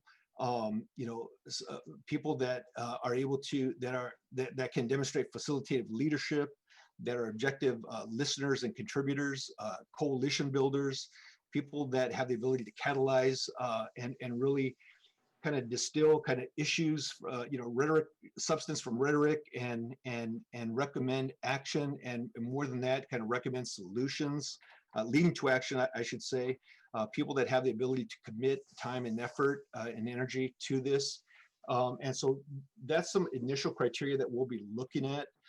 And so between the making sure that we're representative of the overall community, coupled with being very clear about the type of leader we want to be part of this. And I'm using the word leader a little more loosely because I'm not using the word leader in the formal sense in terms of a positional leader. I'm talking about somebody who represents a constituency and who has a perspective that is going to really help us move the needle in San Jose and to ultimately make sure that San Jose is safe. And so right now that's the preliminary thinking. This is still something that we continue to vet and fine tune as we get closer to implementation of the timeline. Okay.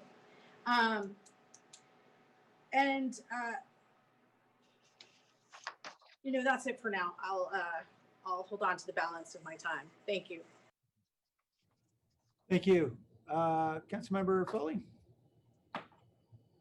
Great, thank you. I've been anxious to see this report and hear how we're going to proceed with selecting a chief and also how we're going to look at reforms and reimagining our community policing.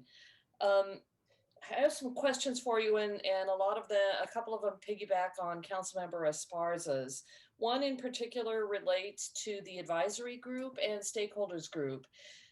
Angel, I see you talked about how you're going to identify stakeholders, but how will you identify the advisory group, or are those two different groups, two different functions? And if they're two different functions, what are their functions? Yeah, we see the advisory group as kind of the starting point. You know, it'll be the initial group of stakeholders that can help us jumpstart this whole effort. We know that this is a very complex, complicated, you know, issue. And so we see this initial group as kind of being our initial starting point, sounding board. And this initial group will help us frame some of the issues, help us also to identify the other stakeholders that are absent or that are not at the table yet, right? So this will be a group that will evolve and will continue to grow, especially as the conversation grows over the course of the timeline along those three different deliverables: new police chief, the use of force review, and then ultimately the reimagining community safety.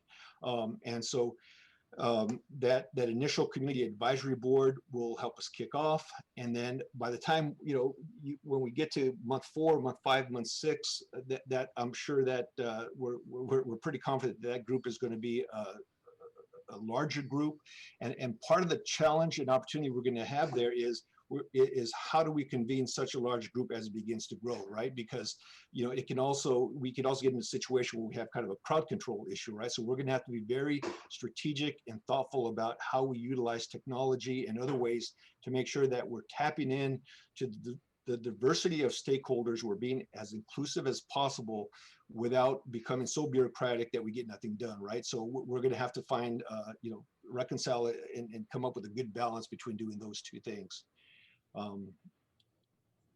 Well, I think that's the key, isn't it? To make sure that we include, invite, embrace every level of diversity that we possibly can in the city of San Jose, and that we reach out to every councilman's district. I've had people who've already indicated they want to be a part of some sort of advisory group or some sort of stakeholders panel. They definitely want to be part of the reimagining component.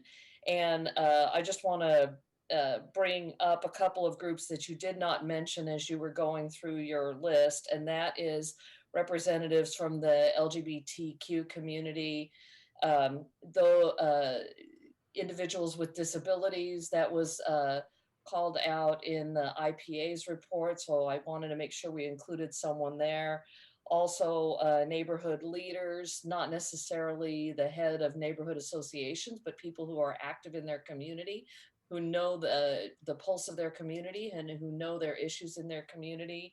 We just want to spread as wide a net as we possibly can. And I understand the difficulties with that. I sit on the General Plan Task Force Revision Committee, and that's a little bit like herding cats at sometimes, at moments. But so I understand the difficulty with the large group, but in this case, for this subject, for both the selection of the police chief, the consultant use of force, and then the reimagining piece, we need as many minds and eyes and hearts and backgrounds as we possibly can to show that we're listening and that we're able to process the information from all different perspectives. We all come to this with different lenses, but we need to make sure that we listen to everybody. So what methods do you have to engage, and how can we as council offices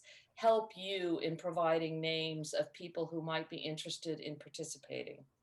Yes, absolutely. And thank you for those comments. And by the way, we're taking notes today because a lot of the feedback that we received today, as well as feedback that we received in previous council meetings, we'll be incorporating as we develop this work, right? I mean, this is a huge body of work, and right from the start, we probably should have said that we don't have this all figured out yet. But we're right now, we're kind of crafting kind of the path forward leading to a safer city, right? So if there's any disclaimer, I'll just say that right now, that this is definitely a work in progress, but there's a lot of thought that's gone into it so far, but still so much more to do. For the short term, you can send any direct referrals directly to Jennifer McGuire and myself. And then we'll be your starting point until we formalize the structure more internally. We're also working on that in terms of our internal team to support this effort. So that would be the first. That would be the first thing. And in terms of methods, there's a few methods that we kind of outline in terms of those 8 principles that we want to follow that are listed in the staff memo. But even with that, we didn't overprescribe that yet, because what we also want to do is really tap into the wisdom of the community advisory group, get some feedback from them, make sure we onboard an excellent consultant to help us with this that has actual professional experience in doing this kind of work, right? And then so it's a combination of synthesizing what we hear from the community, what we hear from this advisory board, what we hear from you all, working with the consultant to really develop the methodology going forward, right? Right now we have a timeline, we have kind of an outline of what we'd like to see, but we still need to add the meat to the bones, as they say. Okay, that's great. And moving on to the use of force consultant, just to piggyback again on what Councilmember Esparza had to say is, will the consultant be looking at functions that sworn officers have now that maybe they shouldn't have in the future, that maybe we can offload some of those responsibilities to other folks who can handle the job equally and take some of the tasks away from the police officers so they have more time to investigate very serious crimes?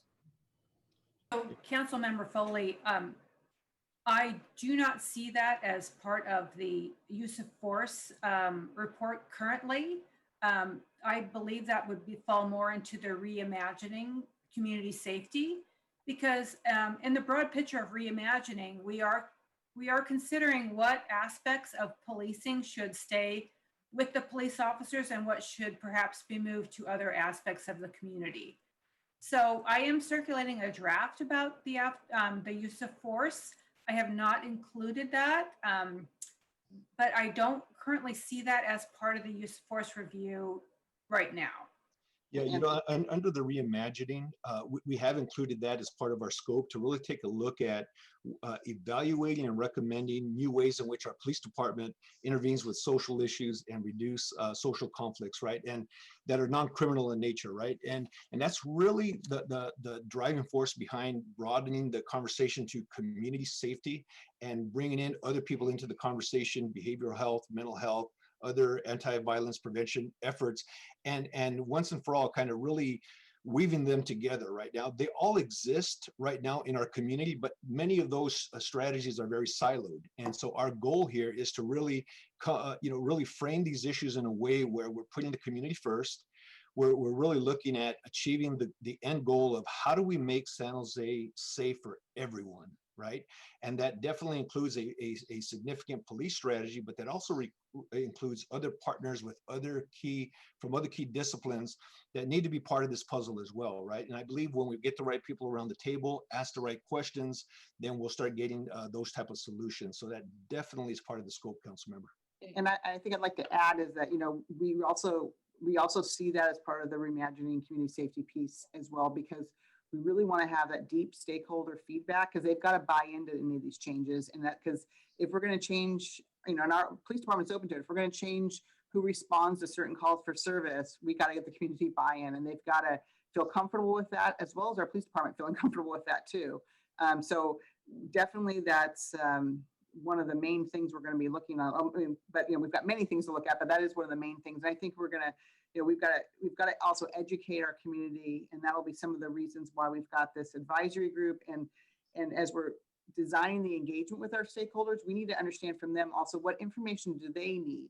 So we want to provide that really early, and so we can gather if academic information for them, you know, calls for service, so they understand the makeup of our calls and they're educated, and we can have a, you know, all have kind of the same sort of, you know, at least elementary background of what our police department does. But we definitely need community buy-in if we significantly change who is responding to some of these calls. Absolutely, and I agree with you on where it should be in the reimagining component. I just don't want to lose track of it because that's the most important piece, I think. Well, actually, all three of these are very critical to our success. With that, I think I'm almost near the end of my time, so I will yield whatever time I have left. Thank you. Thank you. Councilmember Pross? Yeah, thank you. And just want to make sure you can hear me. Yep. Great, thank you. So yeah, appreciate the presentation, and I apologize. This is gonna sound a little redundant, but I think it's gonna highlight sort of where maybe this great report and compilation was lacking just a little bit. And I too have been looking forward to kind of see this, and I do think you have hit the mark at least with a good foundation. But I think the part where it is lacking a little bit is in regards to the participation from our community members. You highlight some of the higher levels, as my two colleagues who spoke before me pointed out. Where I'm concerned is it's not very clear in regards to the who, so far as, you know, who all would be included. As Councilmember Foley pointed out, a couple recommendations of some groups or names. And then the how. I too have been approached by a number of organizations, most recently, namely PACT, and people are asking the same question. Hey, when is this process going to start? And I told them to wait for today's presentation, but then they wanted to know next, well, how can I participate? And I also said, well, wait for today's presentation. Unfortunately, that answer has not been provided. So I want to see if staff can respond to that in regards to, you know, if we do have organizations or individuals that are expressing interest, where should we direct them at the moment? And I'll pause for my next question. Thanks. Yeah, Councilmember, I think that's fair. You know, one of the toughest part of all this is kind of answering even the question, where do you start, right? And what we try to do here with this report is, first of all, to kind of take the various council memos that have been presented through council over the last couple of months around this issue, try to kind of weave them together in a way where we could kind of develop a process or a path forward, if you will, that at minimum begins to kind of show like this is the path towards becoming a safe city overall, that addresses issues of police reform, the 21st century policing, all the use of force review, of course, the selection of the police chief. And what we wanted to do first and foremost was kind of create kind of that general roadmap. And so for now, and then get that feedback today from you all, one of the next immediate steps is to pull that initial community advisory board. And we use those words intentionally in the memo because we know that initial community advisory board is not going to be completely exhaustive, right? It's going to be a starting place, but it's not going to be the ending place. And so for now, you could direct all inquiries to myself, to Jennifer McGuire, and we've already started putting together a database of all the prospective stakeholders that we could pull together. And then we're also grappling with the issue of not only who do we convene, but how do we engage and interact with all of them, given COVID, given also the fact that there's a whole lot of people that want to be a part of this, because as you mentioned, there's a lot of people reaching out as well saying, hey, count us in, we want to be a part of this. And actually we're really encouraged by that because there's a lot of stakeholders in our community that are very interested in helping with this. And so, as I mentioned earlier, we don't necessarily have it all figured out yet, but the how becomes one of the next immediate steps. You can start with sending them to me and Jennifer. Great, thank you. And then as a follow-up to that, I'm just thinking of a couple other robust community engagement groups, as Councilmember Foley pointed out, like the General Plan Task Force revision. And I'm thinking about the Google SAG and how these groups or these task forces were put together in regards to, identifying different stakeholders and the council chiming in, maybe also having, being able to recommend a name. And so that's kind of what I was wondering, how similar to those processes will this process look like? For instance, you're going to start off, and I actually really like the idea of this initial advisory body that's going to help you, because I think that's a great idea. That way it's not just, sort of yourself or two people, or even just the council identifying those that will participate, or even just the continuation of the process. So I like that. But what does the ability to participate and help build this look like? Is it going to look similar to those other two processes that I mentioned? Do you fully intend to sort of make some of these decisions just on the advisory body yourself, and then are you going to allow that advisory body to help form the rest of the group? So if you can maybe, if you don't have an answer today, then when will we have a clear answer in that regard? Yeah, no, I think we definitely have been thinking about this, and we're actually internally tapping into. We've already identified the staff that have been working on these various initiatives, and we're taking a lessons learned approach. Hey, what worked with that process, as well as what didn't work. What should we, what mistakes do we need to avoid? What really worked to ensure maximum community engagement? And so we're tapping into our internal knowledge, staff's knowledge around that. We also, one of the things, and some of you may have already received these invites, but we're already starting next week. We're starting to do a kind of reaching out individually with council members around just a conversation around the chief of police recruitment. And within that conversation, one of the questions that we'll also be asking is, hey, as we develop this community advisory board, who are some recommendations that you have to share with us? What groups would you like us to really reach out to? And so we'll be making that a part of it all. I would say that just given the internal time frame that we're using, I think that within the next 7 to 10 days, we'll have, I think, more clarity around the how, right? I will tell you that we already have a pretty extensive prospect list already, just based on all our stakeholders that we know about, but we're also not relying just on kind of the folks that normally come out. We're also asking who else maybe is a little bit more behind the scenes that really needs to be a part of this process, right? Because one of our goals, I know what we don't want to do. What we don't want to do is we don't want to just convene the meeting for the sake of convening the meeting. We truly are taking this issue of police reform, community safety very seriously. This is an opportunity to do some pretty transformational work, but we'll only get there if we have the right process getting there. So again, I think over the next 7 to 10 days, we'll have a more concrete sense of exactly the how. We're about 60% there in terms of that methodology. Thank you. And if it's not too much trouble, I'd like, for the council to be informed of that somehow, whether it's via email or an info memo or some sort. I'll let you decide, but I'd just like to get an update on what that looks like. And I think based on the last two comments from my colleagues, I think the council probably would as well. Yep. And speaking of the selection of the new chief, I know I participated in that process last time. I believe Councilmember Carrasco did as well. I don't recall who else might have. I know the mayor as well did though. But that also had a, sort of a group of individuals and different stakeholders that were part of that.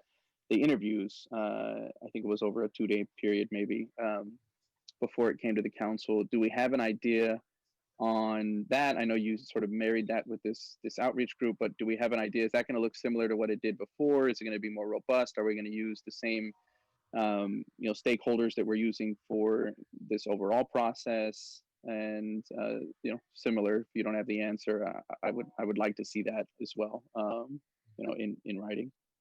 Councilmember Peralez, Lee Wilcox is with us, and he's helping me lead the police chief recruitment specifically. So Lee, can you jump in with some of the thoughts on the design there? Sure. And Lee Wilcox, Chief of Staff for the City Manager. And I would agree with Angel. Some of this is a work in progress. I would certainly believe in the interview process that we would have community members and neighborhood leaders as a part of that process. And there would probably be some overlap with the advisory group that Angel's speaking about. I'd say we're still in the design phase. We would obviously be doing these via Zoom or another type of technology, given the time frame that we will not be in large conference rooms. So that changes the dynamics a little bit. So we're thinking through that, but we certainly intend the community to be involved in that interview process. And is it possible to also get an update on that? Because similarly, right, I have individuals in the community that are asking about an ability to participate in that process. Who can I direct them to? As Angel's pointed out, for others, I can direct them to him. Do I direct those individuals to you? And again, could we get something in writing that would be able to give us a clear answer on this? Sure. For the police chief recruitment, we're thinking through the community plan now. As Angel highlighted, a lot of that's going to happen in October and may slightly go over into November. So we will be hosting a variety of regional meetings and citywide town halls to talk about that. So I think we'll update the council and be working closely with your offices to promote that. And as we get additional details around that, we'll be sharing it with each of the council offices and the mayor's office. Okay, great. And that's helpful. I'm sorry, maybe there's two kind of ideas. That's one. The other was more specific in regards to the actual interview panel, which would be specific individuals. Yeah. So. Yep, and you can send those over to both Jennifer and I. Okay, thank you. And that I do appreciate, though. I know I stuck to the parts of the presentation that I wanted to critique, but I do think that this was a really great foundation and baseline, and I do appreciate staff's work on this. I look forward to this opportunity we have. Thanks. Thank you. Councilmember Rennes? Thank you. So my questions are about, I'm going to start with the Chief of Police recruitment. First of all, I thank you for the presentation. Really, really enjoyed the PowerPoint.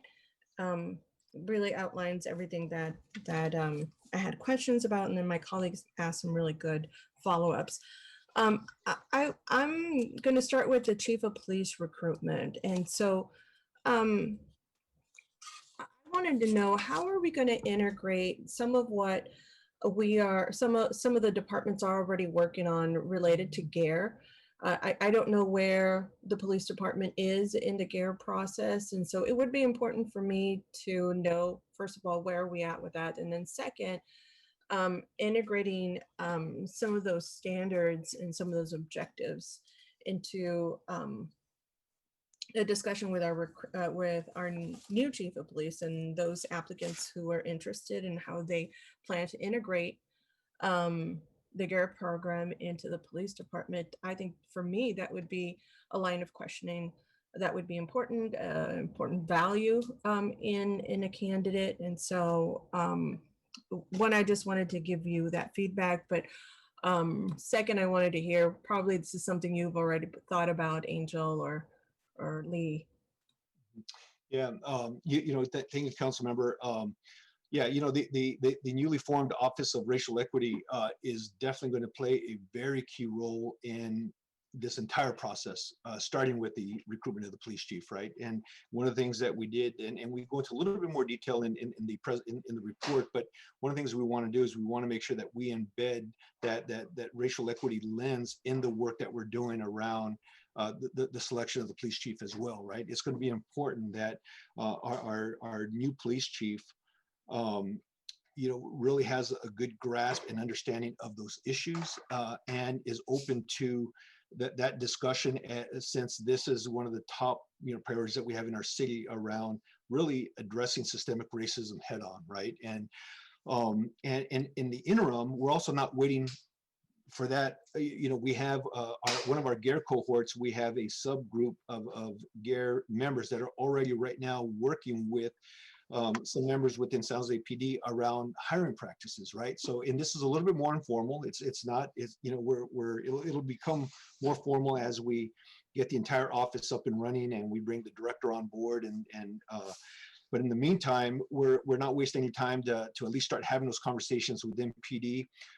It sounds like the police department also is open to being part of this internal GARE process that, as you know, for the last 2 years, Dave,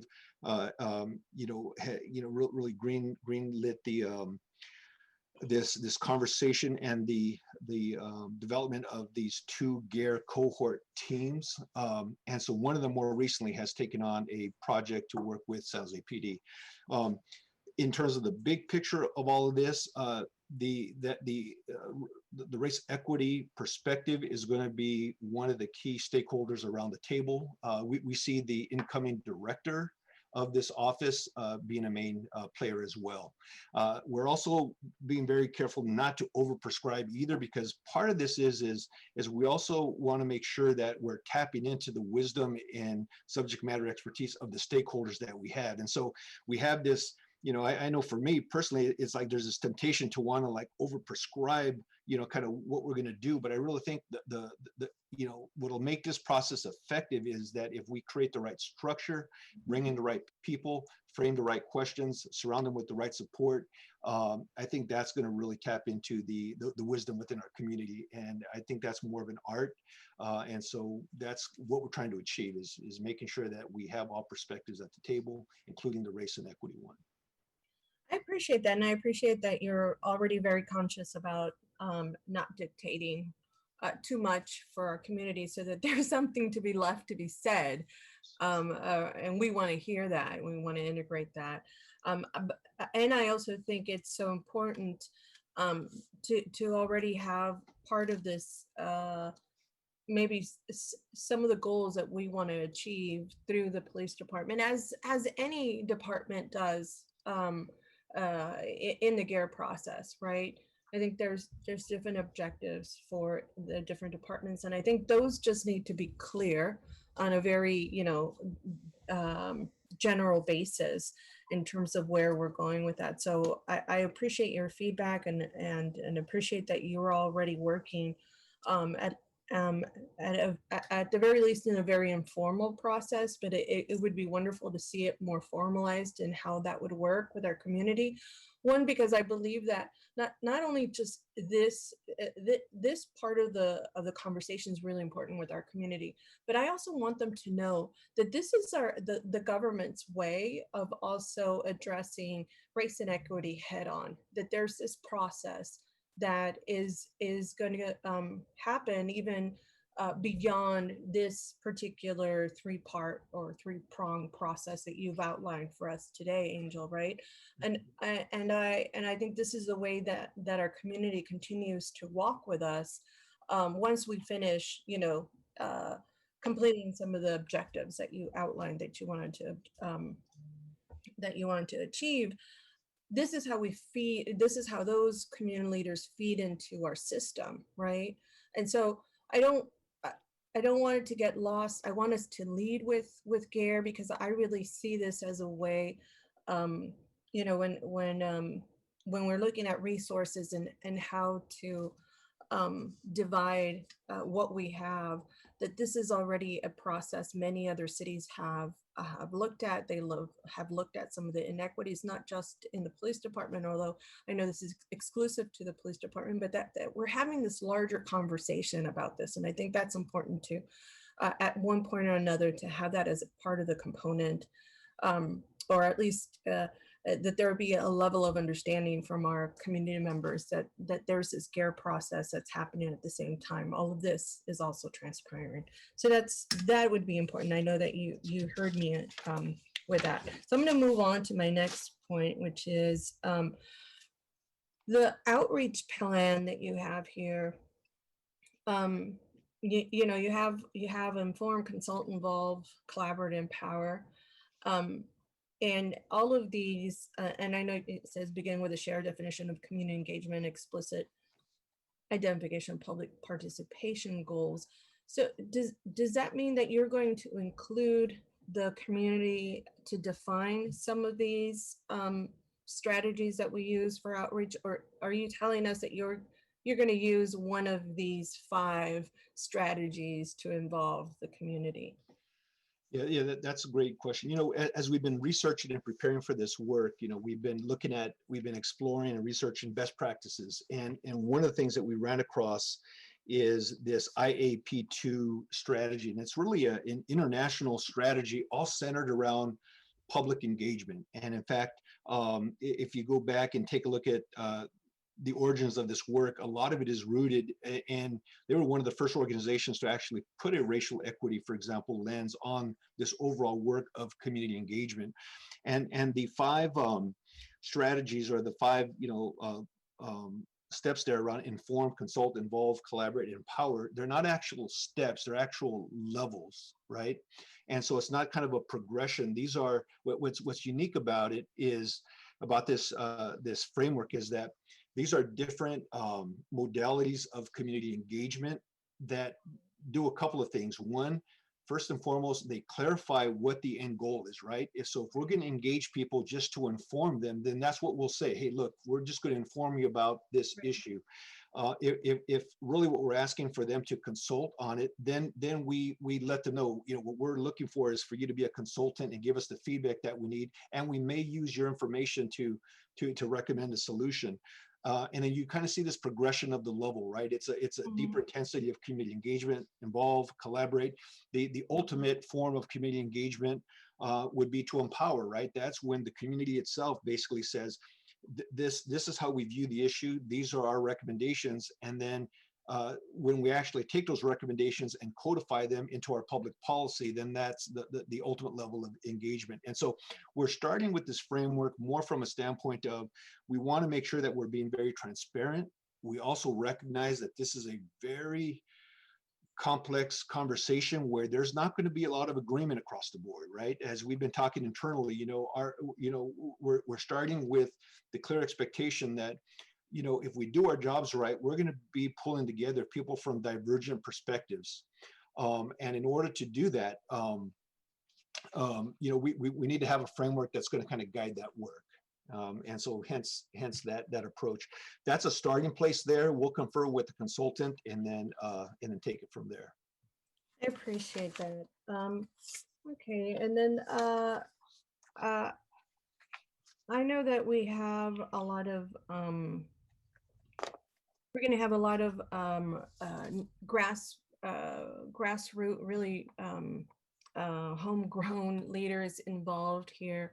And I know you're going to contract out with an agency that's a nonprofit that can probably provide stipends then to their respective community leaders or whatnot. But I just wonder if there's any organizations that don't have a nonprofit status, but that would like to be involved. I was wondering if we would be able to have at least one agency that could be a fiscal pass-through, say for a neighborhood association or for whatever kind of neighborhood group that would like to participate. They just don't have the nonprofit status. They're not going to obtain it necessarily just for this, but it would be, they would just be perfect in being part of that outreach effort that you just talked about. And so I thought it would be wonderful to have a fiscal pass through that would just facilitate that kind of participation from our community. Yeah, and absolutely. I think our goal here is to try to reach those whose voice maybe is often not heard. And oftentimes we need to incentivize those voices, mainly because they have a job and sometimes more than one job. And we also recognize that, transparent community engagement will involve doing things differently. And that's really the intent behind that one principle is if we need to incentivize folks to be able to come to the table, then we should do that since their opinion is that valuable.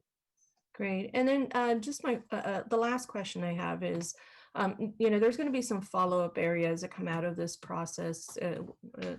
And I just am wondering that how are we going to approach this? Is there going to be enough staff time and effort to prioritize some of those areas? Will we feed it into our priority setting process? But I think the way that this is set up, we're going to miss that priority setting process. So just want us to think about how are we going to follow up with some of the areas that might not fit really neatly into this particular process or that might come out of this process? Yeah, I think that's a great point that we still need to figure out. Our initial plan now is to the extent that we're able to frame and get traction and some recommended solutions that are informed by the community and all our various stakeholders in real time. You know, our goal would be to come back to council with recommendations on any given Tuesday, so that we keep the ball and the momentum going. Right. I think with work efforts that are going to require more significant systemic change, that are going to need a little bit more staff time and all, then we'll explore using the kind of the current protocols in place around you know, reviewing those priorities. But clearly, you know, just based on the various council conversations, just based on the landscape right now, we know that this is a very important subject to the mayor and council and to the community. And to our police force. And so our goal is to just be very action oriented in real time and try to get as much done and to you as quickly as possible. Perfect, thank you. And I don't know if there's a motion on the floor, but if there is a motion to approve. Second. Thank you. There is now. Councilmember Sparson. Thank you, Mayor. With the 9 minutes and 20 seconds I have left, I wanted to make a few comments and additions. And one of them is on this stakeholder process, the advisory group. When we talked about this in June, and then looking at some of the issues that have come up, the county really needs to be a part of this group, because as we look at reimagining, as we look at some of the things that we are talking about as a community, right? Not necessarily the council, but as a community, we're not in the driver's seat for some of these things. And we need a genuine partnership and alignment. And so, you know, and I say the county like it's, you know, monolithic and you can have one person represent the whole county. And I know that's not the case, but really looking at who more than one representatives from the county to sit on this, so that there is, again, that partnership and alignment. I think that's really critical to any successful outcomes as part of this process. Secondly, I wanted to address something that has come up in both the advisory group and in the chief search. And that is the fact that we are all on Zoom right now. And, you know, I just want to remind folks that, yes, we've talked about the digital divide and the fact that, you know, we have a big digital divide in our city, and a lot of the hotspots and devices that we've all been working really hard to get into the hands of families is really for the children, and hopefully some of the families can use it. But I have a very well-known community leader in District 7 who you would all know. And she had been kind of disappeared for a while. And she recently attended a Zoom task force. And again, this is somebody that you all know very well. And she was on this task force meeting and had shared with the group that she had been gone for months because she didn't have a working computer. And so I just wanted to ask that as we look for this diversity of community participation, that we look at some of the things that we've been doing as a city, whether it's maybe ensuring that whoever sits on this has an iPad with Wi-Fi that the city can issue, but that we really be cognizant of this, because I think the reality is we'd be surprised by some of the folks that would struggle with that. So I wanted to bring that up as well. And then I was, as you know, my colleagues brought up really important questions, and it's been a really good discussion for me to hear what folks are saying. I was reminded that when we started talking about race and equity over a year ago, it really came out of needs of entire neighborhoods. And so I wanted to ask that as we look at incorporating race and equity into this reimagining process, that really, we also really look at the equity of neighborhoods. What are the resources that we're putting in these neighborhoods? How are we keeping our commitment to neighborhoods all over the city to keep them safe, right? I think sometimes it's become a little bit of a buzzword, or some folks thinks it means one thing, but the fact is we have a lot of neighborhoods in the city that don't have very much and that really are living in fear. And so if we're going to reimagine how we keep them safe, we really need to hear from them about what they would like to see in order to feel safe, and what other resources might we provide in some of these neighborhoods that, you know, like I said, aren't getting much. And so I just wanted to ask that that be included. That's it. Thank you. Thank you. Councilmember Kimmis? Thank you. I also look forward to this thorough process. I hope I think we have a lot of talent in-house, and my question is, are people in-house allowed to apply for the position as well as the external search? Absolutely. It's open to anybody, but we will do a national search, council member. You know, I have been proud of our police for the many years that I have been working here. I think they have a great work ethic and a pretty decent culture, and I'm hoping that we can improve and on this culture and not go backwards. That being said, you know, I think we also need to be hearing from average residents and people who are from all over the city. I'm hoping that we get representation from at least my area. You know, I think a lot of people in my area think that the police are doing okay, you know. So I'm hoping that we can get a multitude of perspectives, and you know, perhaps the San Jose Community College vocational instruction folks out there, somebody from that area, people who are in charge of training police officers, I think are good people to have on such a committee. In any case, those are my 2 cents, if you will. I don't have a whole lot of questions, but I'm hoping that we get a diverse viewpoints of opinions. It's not a monolithic city that we live in, and there isn't a in fact, I'd venture to say that most people in our city have a decent opinion of our police, you know, unlike what we hear on the media sometimes. So in any case, those are my 2 cents. I'm hoping that you put that into consideration when you're looking for people to participate in any group discussions. At least include people who are training police officers. Thank you. Thank you. Question for Angel, Lee, actually anybody who wants to answer this. To what extent, if we could go back to that chart that you displayed that shows the timeline of the tasks, sort of looks like the construction staging chart. There it is, thank you. To what extent did we consider merging some of the use of force work with the reimagining work? Yeah.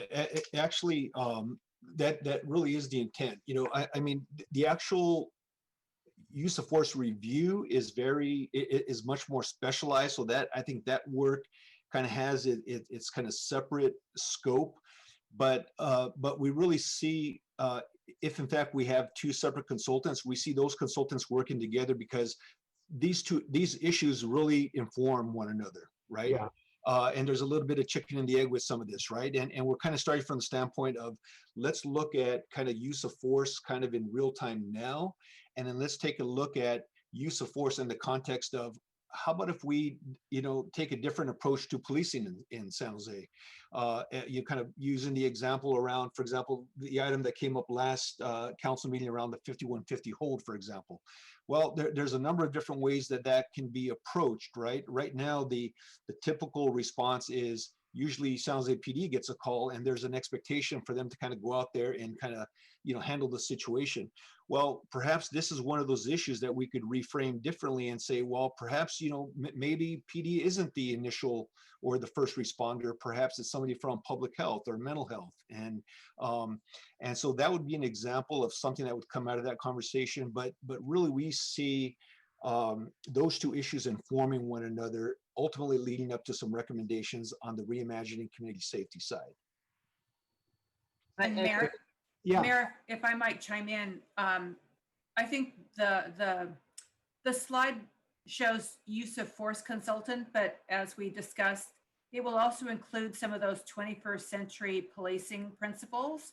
Yeah. And those are much more aligned with a reimagining police overview. So we're hoping, at least in my mind, to incorporate more of the community process with the 21st century policing principles. Okay. And I want to add too, I think the reason I think that we were wanting to use this larger stakeholder group, that's the one that's beyond the advisory group, the larger one, through this entire journey of the use of force. The police chief is the advisory group, but the use of force and the reimagining piece is because there's going to also be start-stops that when we get into the use of force, the consultant that's doing that may want to get initial feedback, go off, do work, share work. In the meantime, that same group is starting to work on the reimagining work, and it's going to be organically combined just as we go along. And we want to keep that group together so the benefit of the conversation is informed by the different processes. Okay, I guess what I'm thinking about, look, this is a lot of work to be done. It's a lot of moving parts, and I recognize it's challenging because these are big issues, and there's a lot of community engagement, and particularly that community engagement piece. It just seems to me, we've got you look at the yellow bars and the blue bars, and you see a community engagement process starting for the use of force review in January, and the community engagement, the reimagining community safety, that starts sometime in March. And I can't help but think you could slow one down or speed the other one up and do a lot of that community engagement together. And an awful lot of the people who want to participate in one are going to want to participate in the other as well. If it's a community meeting, if it's a Zoom, if it's whatever it might be, people are going to have an opinion about one, then they're going to have an opinion about the other. And so I just think we should think about ways that we can really use our resources most effectively, especially if we're going out and talking to the same people anyway. Yeah. So I just throw that. I know you've considered it, but yeah, no, absolutely. In fact, we really see the community engagement consultant really being kind of the lead in that effort, so that we don't want to really bifurcate the stakeholders in any way, but rather we want to leverage the two issues, right? So the community engagement consultant and that process will really be kind of the lead, because one, it'll ensure that we get the community engaged, and then a little bunny trail will be the use of force review, which will be a little bit more specialized. But no, we understand the spirit of your question, and yeah, we definitely look at merging those in terms of the work. okay. Absolutely. Because on the chart, they're clearly not merged, right? We've got a yellow bar starts in January, a blue bar starts in March. And I imagine if we were to do this in a world, pre-COVID, we'd be talking about all the community meetings we're going to do in the neighborhoods. And you'd be going to the same communities 3 weeks later talking about this, and hearing a lot of the similar feedback. Yeah, we kind of struggled with how to show it, because we wanted to kind of show that these are three distinct kind of deliverables, but there is integration. We just couldn't quite figure out how to kind of show the integration. But yeah, we totally get the spirit of your question. Okay. I think that was the attempt of the blue convening stakeholders under January that kind of overlapped with the community engagement process in yellow, but it was hard to do. Okay, because I understand that community stakeholders are part of community engagement, but I just see the the broader community engagement being separate. Anyway, okay, I think I get it. With regard to the stakeholder group, I'm a little concerned. I know that we've used stakeholder groups in various ways, and the chief has had one ongoing, IPA has had one. But I think it's important for us to really create clear expectations that we are not going to seek or to get consensus. We're expecting a lot of diverse views. I think there'll be an expectation when people get in a room that, okay, now we have to vote. Now we're going to move this direction together. And I'm not sure that's a realistic expectation. I don't think it's the most productive one for us. I think we want to hear a lot of diverse views and take it all back. And I think also it'd be important for us to create expectations that the staff is not going to be bound by recommendations of, say, a majority of stakeholders, nor is the council. But where they make recommendations, by all means, those should be clearly transparent and elevated publicly. I mean, I agree, particularly if there's a disagreement between where staff is and the stakeholders are. I want to know that, and I want the public to know that. But I wouldn't want the stakeholders believing that they're being put in a room like a jury and we're going to come out with a verdict. Absolutely, Mayor. And you know what? And this, we expect this to be a pretty messy process, right? Yeah. Especially if we're bringing divergent perspectives to the table, and that's why we're using really the operational word in the name of the group, is advisory, right? Because we don't expect that we're going to get 100% consensus. We'd be lucky if we get 30% consensus. But what we're searching for is, are we framing the right issues? Are we framing the right problems to solve? Are they being responsive to all aspects of our neighborhoods citywide, right? And are we asking the right questions, and are we making the right recommendations? And at the end of the day, that's going to have to guide our work. And I hope that at the end we're not judged by consensus, because we'll fail if it's based on that, right? My other concern showed up on page 7 of the report, and talked about community organizations and our relationship with community organizations. And we've got great community-based nonprofits in this city, and I'm grateful for the work they do. And I believe strongly that we should be giving money to groups, these nonprofits, to perform a lot of direct services to our residents, to engage our residents in various ways. I think that's critically important. But I know what I'm going to say is going to be pretty controversial. If we want to pay city employees to perform outreach, I think that's fine. I don't think we should be paying community organizations to do outreach. I think we should be paying community organizations to perform direct services that are consistent with their own mission and objectives. But I'm really concerned about where this goes, because I've seen plenty of jurisdictions where there ends up being a lot of co-opting going on, or allegations of co-opting. And these are community organizations that have probably pretty strong views about policing, and we expect them to have strong views, and we expect them to express those strong views. And there's going to be a very complex set of relationships if we're paying organizations to go engage a community, and then we're not sure if, well, did they bring the whole community or just part of the community that agreed with them? And then people who are opponents of those organizations, are they going to say, oh, well, they're just agreeing with the city because the city paid them? I mean, so it undermines the credibility of those organizations. It undermines our credibility as a city. And so I'm just nervous about the notion of us. I'm all for paying community organizations to help us do outreach for the census, right? Because that's not, those issues don't come up. But with something like this, I think it's a dangerous path to go down.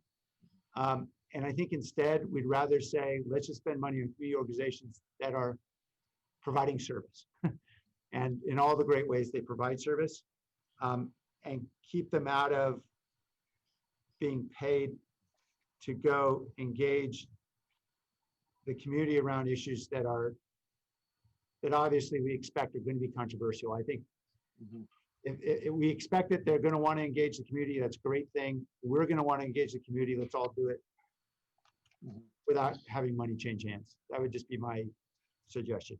Yeah, no, I think that's I think that's a really good point.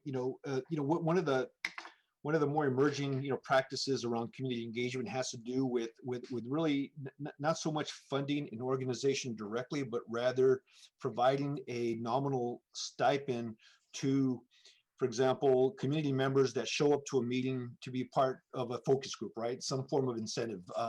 Back in the day when I was in the nonprofit sector, we used to provide, for example, sometimes like a food stipend or something, that they could use at a grocery store. It was really more to incentivize or to at least provide some type of nominal,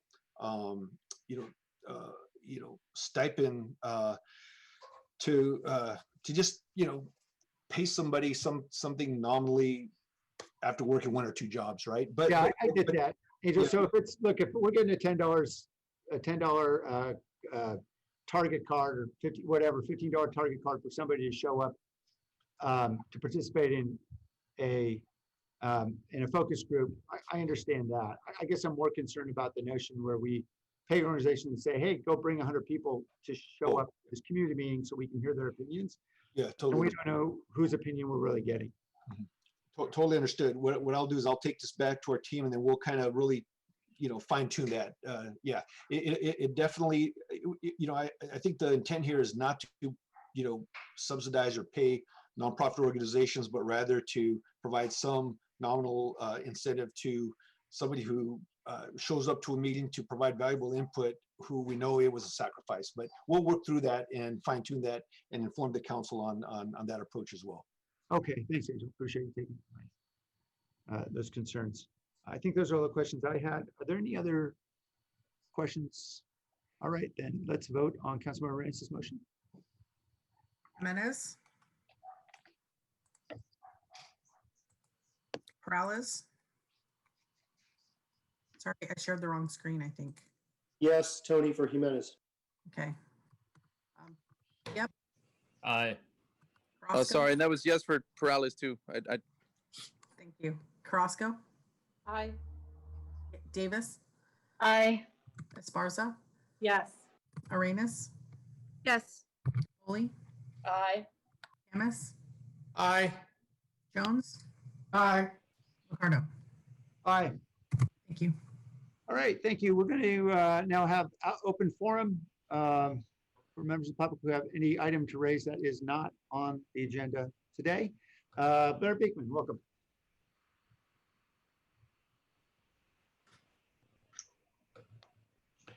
Hi, thank you for the meeting today. Thank you that there is now Vietnamese on the Zoom interpretation line. Thank you. Representatives of most all of the countries of the world gave 20-minute speeches at the 75th UN General Assembly this year. Thursday, September 24th was an interesting day that speeches offered ideas to organize countries to end the future use of biological warfare, to reorganize the intentions and purposes of the WHO in the regional areas of the world, and to consider in the next year how to invite the public itself more to the cybersecurity process and more open technology guideline process. To add my own personal idea, how can countries begin to more openly address state-sponsored violence, terrorism, and extremism of the past 20 years? These words are not meant to shock, create hostility, or drive everyday people absolutely crazy. As I have been trying to describe here in San Jose for over 5 years now, there is a series of guidelines, examples, and state legal precedents with the future of technology guidelines for local communities. That is simply beginning of how open democratic practices and a dedication to shared open public policy ideas at the local level can address continual war and shock doctrine practices, and how everyday community can then have a more equal footing with its local government. These are the important ways to ask about community demilitarization and de-escalation questions. Increasingly, it can also give everyday people a voice with local guidelines and legal precedents to talk with all levels of government and directly to the UN and WHO as well at this time about these issues and what can be more local, positive, sustainable democratic practices, and that the future innovation of technology itself is sharing the responsible sharing of the responsible public policies and open democratic practices. Thank you for the meeting. Really, I hope we all just continue to work hard towards open police ideas, and it's a community effort we can all be involved in. Thank you. Thank you. Calling user number 4.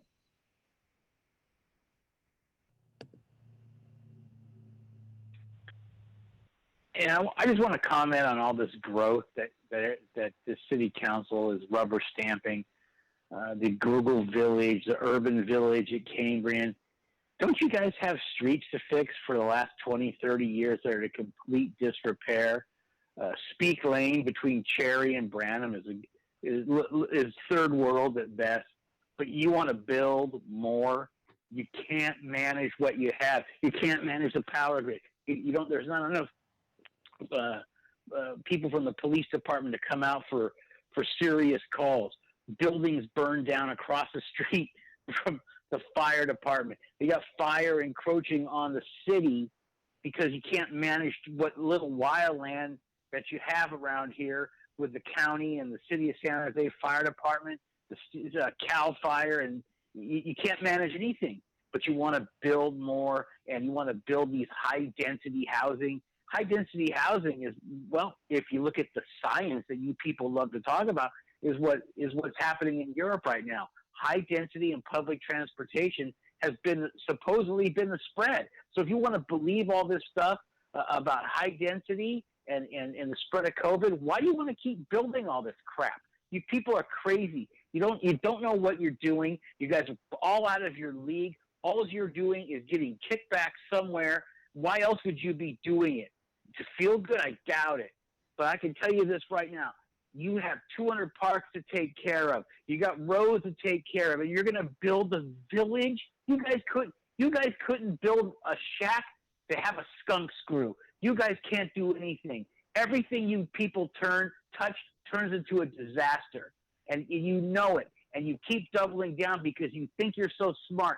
Especially you, Liccardo. You went to Harvard. Big deal. Look at what you're doing. You're out of your league. I'm not that smart. I gotta go look up skunk screw. Robert Aguirre. Yes, thank you.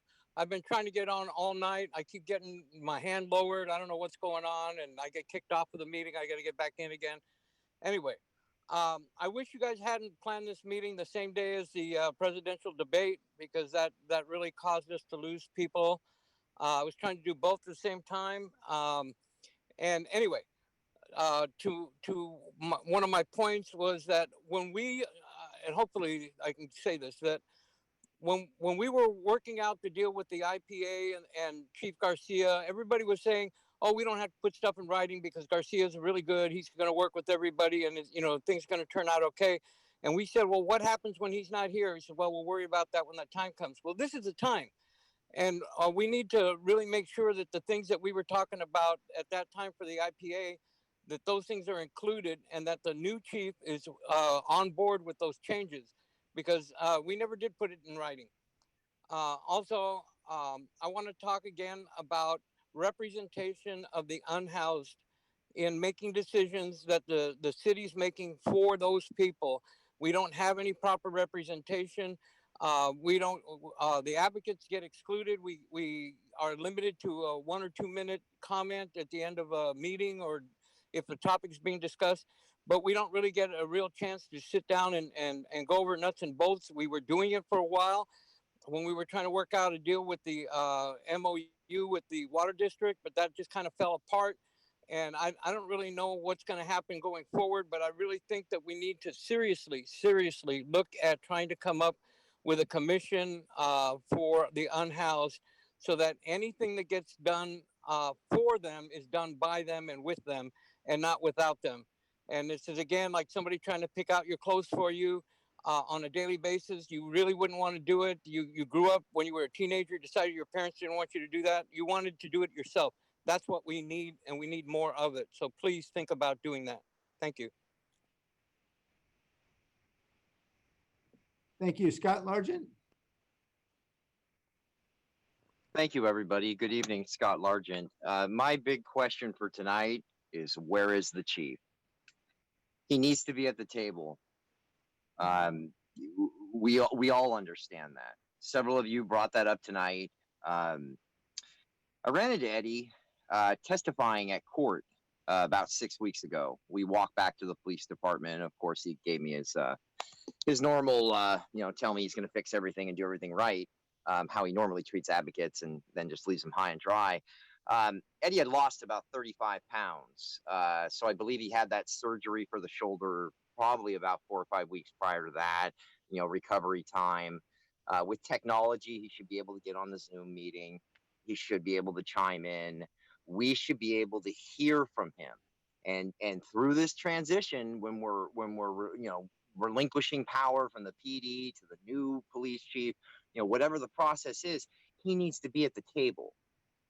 And he is not going to do that. He's going to ride things out till January and he's just gone. And it seems like what we're doing is the other Muppets at the PD, we're grooming them right now up there on that podium. Knopf, you're not going to be chief. Okay, you're not going to be. I already know you're kicking rocks with Garcia at the end of the year. And the rest of the other people that are there, it's failed leadership. And Johnny Camus, promoting people from within is not going to happen. You guys have a stack of federal lawsuits that are hitting you in the face right now. I truly believe there's going to be federal oversight, and we need to actually have leadership come from outside in.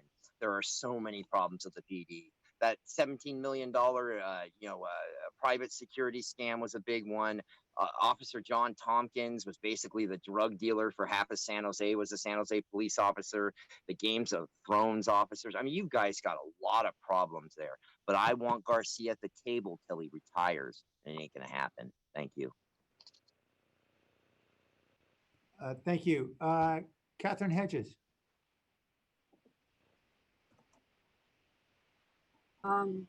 Yeah, I agree with Robert Aguirre that we need to involve the unhoused community. And I also hope that you involve the disability community, because I don't have specific statistics for San Jose, but across the country, it seems like most of the people who have bad encounters with police are disabled. So, yeah, these two communities definitely need representation. Thank you very much. Thank you. JT. Just wanted to echo what the mayor said. I agree, he's not that smart. And on the topic of promoting a police chief, I actually hope that we look at Deputy Chief Randall. Bye. Thank you. Glad we can all agree that I'm not that smart. All right, the meeting's adjourned. Have a great day, everybody. Stay healthy.